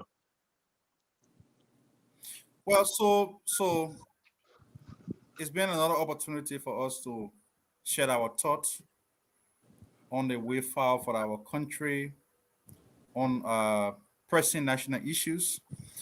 But I do believe that on the most outstanding issue that was talked about here today, the bringing in of these Israelis into the country by the CDC and President Weah for reasons best known to themselves. I do believe that it now puts the responsibility on the shoulder of mainstream opposition political parties, not just all opposition political parties, because I do know for a fact that some of the opposition parties get there by name. They don't care to know whether opposition wins or not. Some of them are actually better off if George Weah gets re-elected. So we're talking about people who are real opposition. And I know that the rescue mission, along with its collaborating partners, will do everything. We encourage the Liberian people to turn out to vote on October 10th. We, the political people, we, the strategists, we have that obligation to mend the pools. It is our job to protect the Liberian people's vote. George Weah and his people, the government, NEC, from all indication, have shown gross incompetence and their unpreparedness to give the Liberian people a free, fair, and credible election. So yes, I know somebody listening to us will say, oh, George Weah want to cheat. We will not allow him to cheat. Joseph Boakai and his team of competent, committed patriots will protect that vote. So you have no cause to worry. The next thing I want to say, I think Conor Remy Gray was very rude towards Miape. She's a woman. And we all need to have respect for women. I know in the ANC, I know respect for women doesn't count. I listened to you many times, people from the ANC, how you go about tearing down other strong and influential women in Liberian politics. I listened to you many times. When I say you, I mean people from the ANC. How you go about moving Senator Lawrence and other people who don't support Cummings. We can say all we want, but you don't have to disrespect a woman. To have said the things you said to her tonight, it is utterly embarrassing and disgraceful for a gentleman to say that. And I know even Mr. Cummings, if he listened to you, he would know that you went below the belt. We can always express our dissatisfaction. We can always express our disagreement. We sit there with Dr. Richardson. We don't feel happy with things he say every day about Joseph Boakai. But not a day have we gone at her the way you did to Miape. And I think you should apologize for that. You know, I have a daughter and I feel very terrible. I feel troubled whenever a woman is treated in such disgusting manner and form. I think she's a strong woman. She committed no wrong. She doesn't see the feature of Liberia in Mr. Cummings. The next thing we should all realize, we should stop, dilly-dallying around here in the name of politics, playing hardball, and say Mr. Cummings is going somewhere. You and I know that he's not going anywhere. No miracle is going to happen in this country from now to October. He's not going anywhere. So why would you want to go that length for a woman only because she doesn't support Mr. Cummings? After all, it is a political right. The same way the oaths are against Mr. Cummings, but he says that he's going to contest at all costs because it is his political right. She has got a political right also. Okay, so I don't think it was necessary. And I like to close by encouraging our people. The information that is being given out there tonight about Mr. Weah surreptitiously bringing in these hackers into the country, it should not discourage the Liberian voter. we from the rescue mission, the real opposition people, we will protect the Liberian people's vote. Thank you. Thank you, Daniel Sanders. We appreciate your time on the show. Let me bring in, let's get Sam. Sam, do your closing, please. Thank you, CEO, and my appreciation to you for allowing us again, from the angle of the Liberian National Union, to always be here to see how best we can also speak to the Liberian people on critical national issues. And it will always be our business to be here. And like, this is Liberia, and this is the only country that we have. We must all jealously protect it and for the sentiment. And to our Liberian populace, like we have consistently said, Dr. Monba is that hope that you can depend on. Because if you look at the opposition community, they are not pushing logic, they are not pushing agenda, they are not pushing policy. The only voice you will hear is Dr. Monba, who is pushing the agenda of a new Liberia. And that new Liberia's vision is a vision for the unborn generation to come. And if you want to see a new Liberia, you cannot be talking about people who have been tested for a period of time and not be proven. I think that is a missed mark. We cannot consistently say we need change in this country, and we still want to bring the very same old people that have caused this problem for our people, that our people are living in complete destitution. They have been oppressed, they have been marginalized, and people are walking in the street of Monrovia frustrated, visibly. You don't need a rocket scientist to tell you. And today, when you come to push the agenda, and people say, oh, that Eddie, why would somebody in their narrow thinking think that somebody who have gone through all of his education, got doctorate degree, can be compromised by somebody who got no future in his lifetime? I think it makes no sense in a clear logical meaning. It makes no sense. In no point in time, at no point in time, that Madam Salif or whosoever is supporting Dr. Clarence P. Moniba as president of the Republic of Liberia. It is on the basis of his own conscience, his love for country, and that is the reason why all of the places this young man has served, he has served with distinct character. He has served the Liberian people with honesty, and that is the reason why all those that are making the loudest noise around here, none of them today, with all of their research, e.g., they have checked all over, they cannot give you one cent information about this man negatively. This is the kind of a Liberia that we want. We don't need a Liberia where people will be tainted, their character will be tainted. We need to restore the national dignity of our country through responsible leadership. And that's what Dr. Clarence Moniba and Madam Grace Stickman bring it to the presidency of our country. So we can say to you, do not be fooled. Look at the political manifesto of all of the candidates that are coming to the table. Ask them. And this is what we need to be debating now from the various political parties' angle. Let us debate the health issue. Let us debate the educational issue. Let us debate the security issue, the social welfare of our people. These are things that the Liberian people want to hear. Not about personal attack or what. So no. That's why for us, we are refrained from that. We are willing to tell the Liberian people what we think that Moniba is capable of doing, what he have done for this country, and what he will do when he shall exceed the presidency of our country. So again, we want to say thank you so much. We'll always be here to inform the Liberian people. Thank you, CEO. Thank you very much, Sam. And we appreciate your time on the show. It's good to have you. Thank you. Mepe, you want to go before we go to Eremi? Thank you, CEO. Once again, thank you. Good show. And I just want to say a point of correction to you, young Sankara, when you say that Joseph Yuma Boyka was nobody before 2005 or not very known. That's not true. He did not come from oblivion.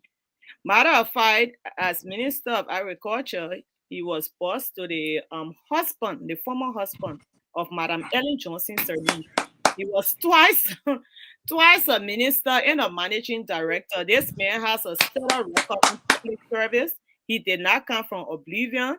He's a leader within a country. He's a leader within all regions of our country, the people know him. That's why you see rural Liberia relates to him, because when he goes there, our people are able to identify with him at all levels. That's why you saw the massive turnout in my hometown, Nimba County, from where his VP comes. That's why you saw turnout in Bong, our sister county. You saw the same in Magibi. You will see the same wave in Lofa. Monserrato, which hosts the government of our country, where he served many years.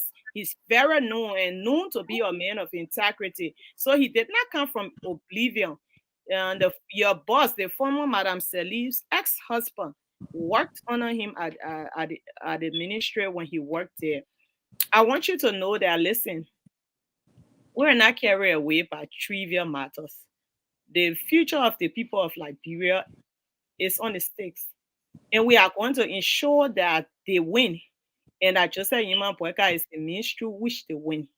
We want to encourage our people to come out and give all of their support to a leadership that they can relate to a man that they can trust. And we know that the power is inherent in our people. They alone can, constitute any free government. They will do so. They will do so for Honorable Jeremiah Kuhn, who also is a son of the soil to be proud of. A vice running mate who has shown electability, who is humble, who comes from the grassroots. I just want to say thank you to all of you tonight, and I want to encourage our people to remain focused. The train is on. Even Samuel Johnson Sankara, what he's saying here, if there ever is a second round by any miracle, because I know we can clinch a first round victory, but if there's a second round, he will be coming on. Do you think the people of Lofa are going to vote George Weah over Ambassador Joseph Yima Boyka, even if they support Clarence Moniba in the first round? No. So we are not worried about you. Even though there may be elements, there may be motives for which people are placed in these elections, but the grassroots, the people on the ground themselves, they are going to vote for their father, they are going to vote for their uncle, they are going to vote for their son in Ambassador Joseph Yima Boyka. Thank you, CEO. Looking forward to the late night show. You're not coming back, please. You come out in there. We want to say thank you very much, Kowe. It's good to have you. Jeremy Gray. All right. Again, let's go back to that. The president having his own right to bring in people that will give him advice toward his, or maybe his party advice towards re-election. Until we can prove that these foreign agents are there for diabolical reasons, we can't falter them by prejudging them that they already have committed a crime. Even if the law says nobody should come into our law, but remember, sometimes the way we interpret the law as a layman is completely different from the way the law interprets itself. So go back and look at what they meant by you shouldn't, undue influence. Coming to advice cannot be an undue influence if in the past others have done it. Not because it's Mr. Weir. Even Madam Salif brought two guys from the United States to advise her during Bob something, I've forgotten the guy's name, but two of them to advise her for 2011 and 2005. So the precedent exists. We don't like somebody doesn't mean that they should not benefit from what others have benefited before, unless it's a violation of our law. Then, of course, we can't support that. When it comes to people buying sympathy, you understand, begging the issue just so they can gain some level of sympathy, it spells that you have been defeated on the main issue. If I were to say social life, yeah, we're going to attack everybody. That's social interaction right there.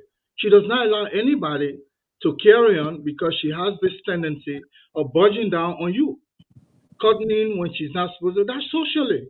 If you have anything else in mind, you haven't heard it from me. Don't put words in my mouth.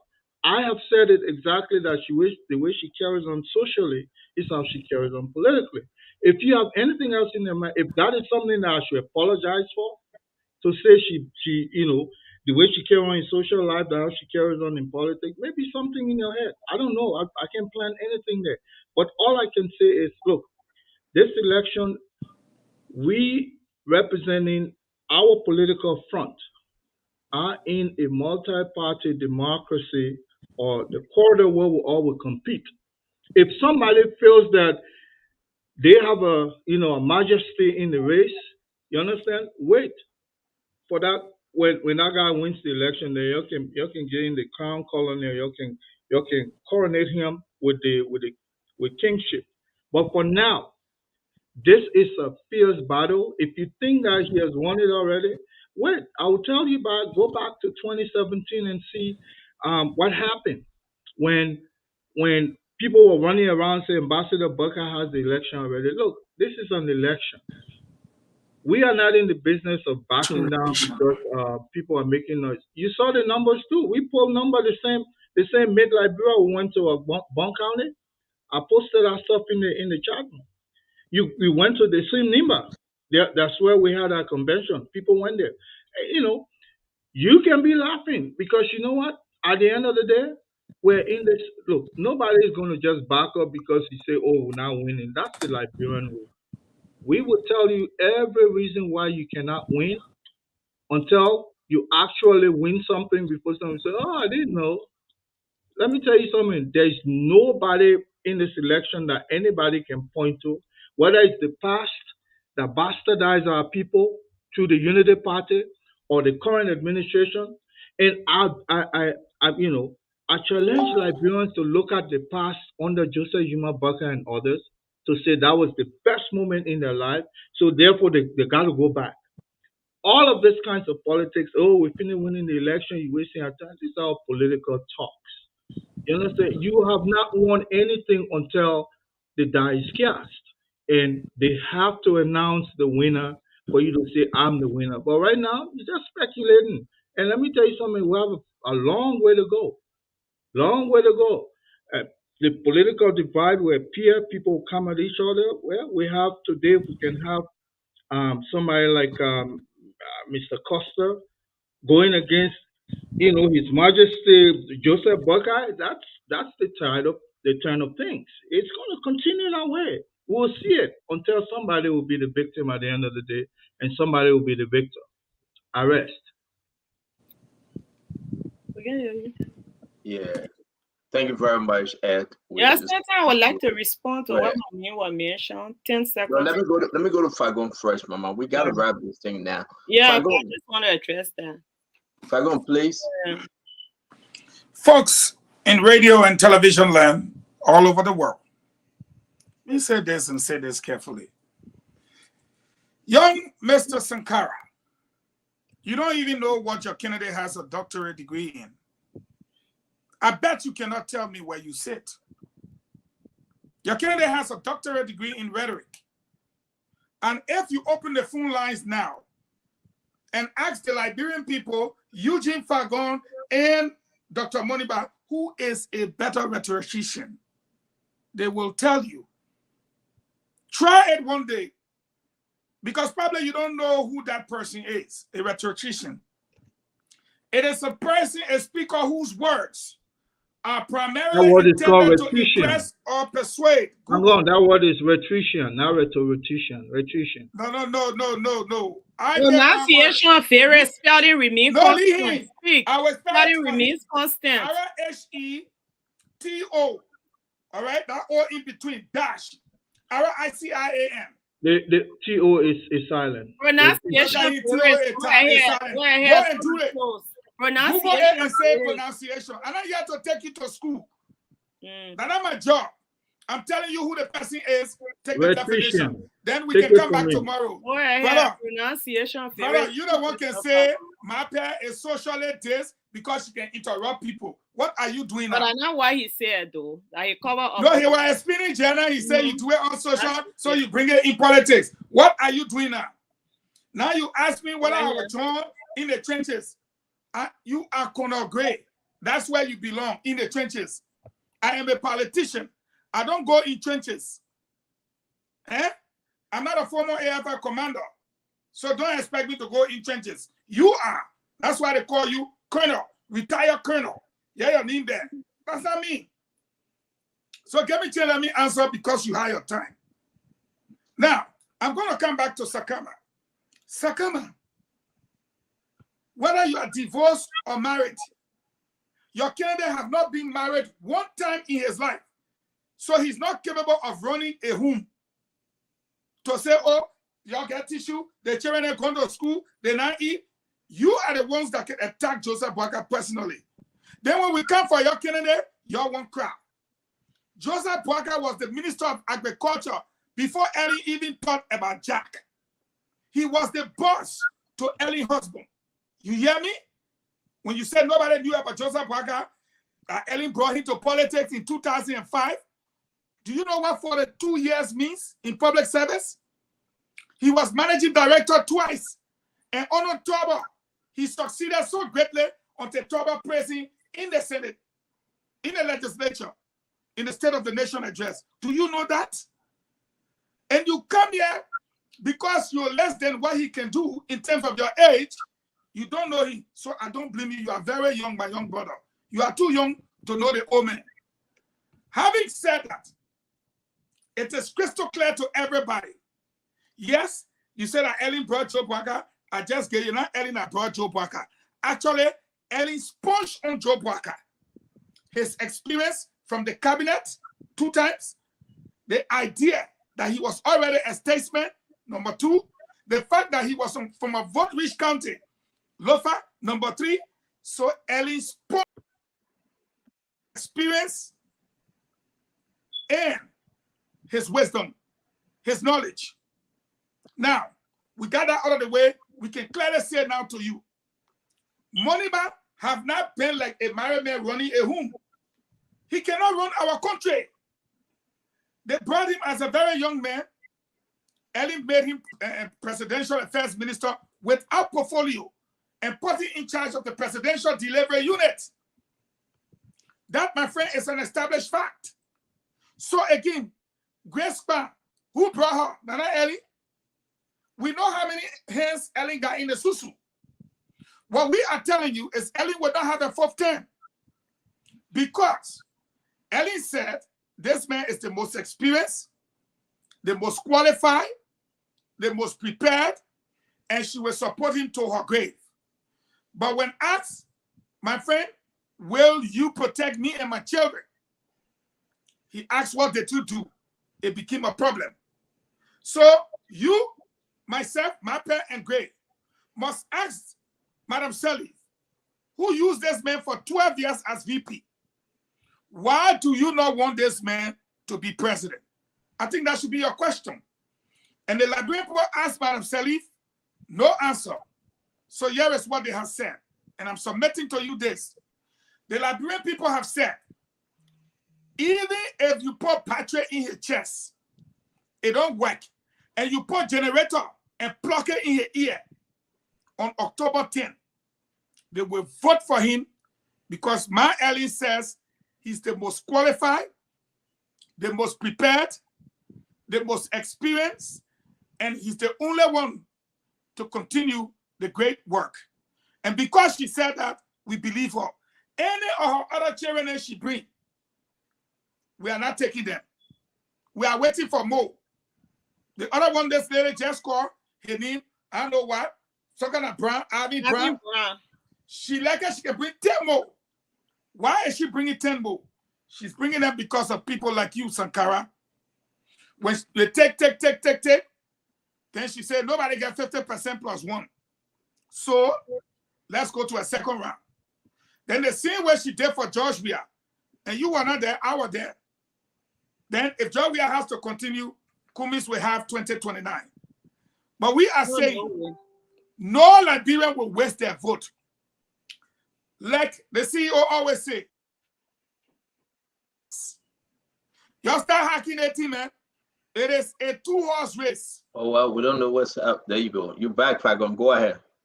They always hack when I'm speaking. They're already working out. See, you ain't see it? They're already working. That Remy hacking you. No, Remy too here on it, lad. Soon they took them from Farmington to that place they carried them to. They have started working. I am saying to you, it's a two-man race. But no matter how you put it, I submit to you. If Kumi's votes, Moneyba votes, Robbie vote, Tiawan vote, everybody vote, you put it together, let me teach you a little trick, little brother Sankara. It simply means that George Weah will have 25% of the total 100% of the vote. What happens to the 75% of the people who say we don't want you? What happens to them? That's the little trick I want you to think about tonight. When you go home, say Fagon say, Pokumi's vote, Robbie vote, Moneyba vote, Tiawan vote, everybody together. Will it be more than President Weah vote? If your answer is yes, then your second thing is this. If George Weah cannot win Lofa, which of course you know he will not win, Bon County is gone, which of course you know. Magibi is gone, you already know. Nimba is gone, you already know. As for Bapolu, Cape Man, and Bomi, he's never won there sufficiently. It's a Unity Party territory. My friend, Sakama, get ready. Let's move. Okay? Get ready. You are a young man. You can work too, and we need you. Good night. Have a pleasant night. It's a one-round victory, and we'll take it in the first round. Thank you very much, folks. We want to say thank you to everyone that joined us today. Listen, I'm so hungry and tired. I can't wait to go eat. Rest for 1 hour. Come back for me to talk to my Liberian people. Tonight, we're going to talk about Akara Square like you have never heard before. Tonight, we're going to ask the Liberian people, why should Akara Square be re-elected? District number 8. If you're living in Soniwen, Charleston, Radita Mikey, around the Capitol building area, you know, the mansion coming down to what? 3rd Street, 4th Street, all the way down in the corner or in the jacket. Why are you going to re-elect Akaris Mosegre? Why you want to give him your vote? Have he done enough? And I want to ask you, while you getting ready, I want you to get your coffee, your tea, get ready. Evening conversation. Shalin Bronsky, which is Fixer 2, and Rescue 2, Jeremiah Cohn. Who you, the Liberian people, who you think you prefer to serve you as vice president? Who have that mojo? Who have that power? Who come with that virtue? Who come with that discipline? Who can make your life better? If on day one the president is not able to, or the president die, who can make your life better? Shalin Bronsky or Jeremiah Kuhn? I want us to have a good conversation tonight. So we will open the phone line and we'll hear from Liberians themselves. Do you think Shalin fit for the job? Shalin Bronsky, the daughter of Charles Walker Bronsky? Or do you think Jeremiah Kuhn fit for this job? Have they uplifted the spirit of the standard bearer? They brought something on the table you think that Mr. Cummings can run with? Or you think Jeremiah Kuhn brought something that JMB is running with right now? These are the questions for tonight. Let not politics on the Spoon Network. I want to say thank you for a wonderful show. Again, if you want us to put you in our WhatsApp chat room, your name and your phone number, text it to my number. We will include you. And in that chat room is just free flow forum discussion. Say what you want to say. Do not disrespect anyone. Put in your political person picture, what they are doing, share with us, and let's just have fun. Less than 90 days to go to the election. We have to be aggressive. If you're from CDC, CPP, Unity Party, Tewa Gonglo Party, Maurice France Party, Lino, and all the other political parties, you can be part of that chat room. We will be aggressive, but we will be respectful. So go eat, relax, come back at 9 p.m. Eastern Time, America. That will be 1 a.m. when everybody's sleeping. When everybody's sleeping in Liberia, then the guru of Guru, no children giving crying. When you sit down by your wife, please, it should be your wife. You sit down by your husband, it should be your husband, because it will be a serious discussion. And we will enjoy it like we did last night. No monkey try, because we will be back. Please tell your ANC people to start using our picture of them with Kumis, man. That Kumis find a crowd. What picture will come? Somebody just call me picture again. No, our picture there in Banga, lo-fi, our play it or take it and the people put it. Oh, that's what they do? Picture on it. So they can take my picture and put it on the picture? Yeah, they do Photoshop. You need to start that thing. We got every great look at you and see this guy. One round victory. Listen, folks, have a good night. Good night. Yakazi, come on, Yakazi. Thank you, Sam. Thank you for joining us today. Now, Wara. Sam, is Yakazi in there with you? Is the producer there? Telling the camera. Thank you, Kowu. Thank you, Eddie. Thank you, Eugene. Sam, thanks. And that's a wonderful show. Have a good evening, folks. Yakazi. This means one round. Anytime you see somebody finger like it means one round. We'll come for you. You're already in the race. I know you're running for 2029. We know that. Yakazi, please, I beg you, don't sleep on me, my man. 9 o'clock, the phone line gotta go crazy. Whoever that will be. We gotta do something for Yakazi. From in the morning to 1 o'clock in the morning, man, working. Yakazi, don't worry, your 26 will be sharp. Okay. 26 coming, Yakazi, 26 coming. Yeah, sure. Hey, Yakazi. Your 26 will be sharp, Yakazi, relax. Yakazi, did you eat on the cow? Anyway, let's move on. The body may carry eat, it may come you. I didn't hear any cow. Well, I heard that the man forgave you, so that's okay. Let's move on, folks. Thank you, Yakazi. Bye-bye. Okay. Yeah.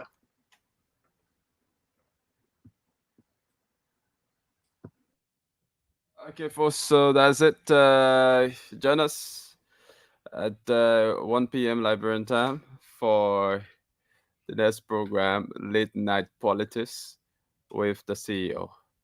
Bye-bye.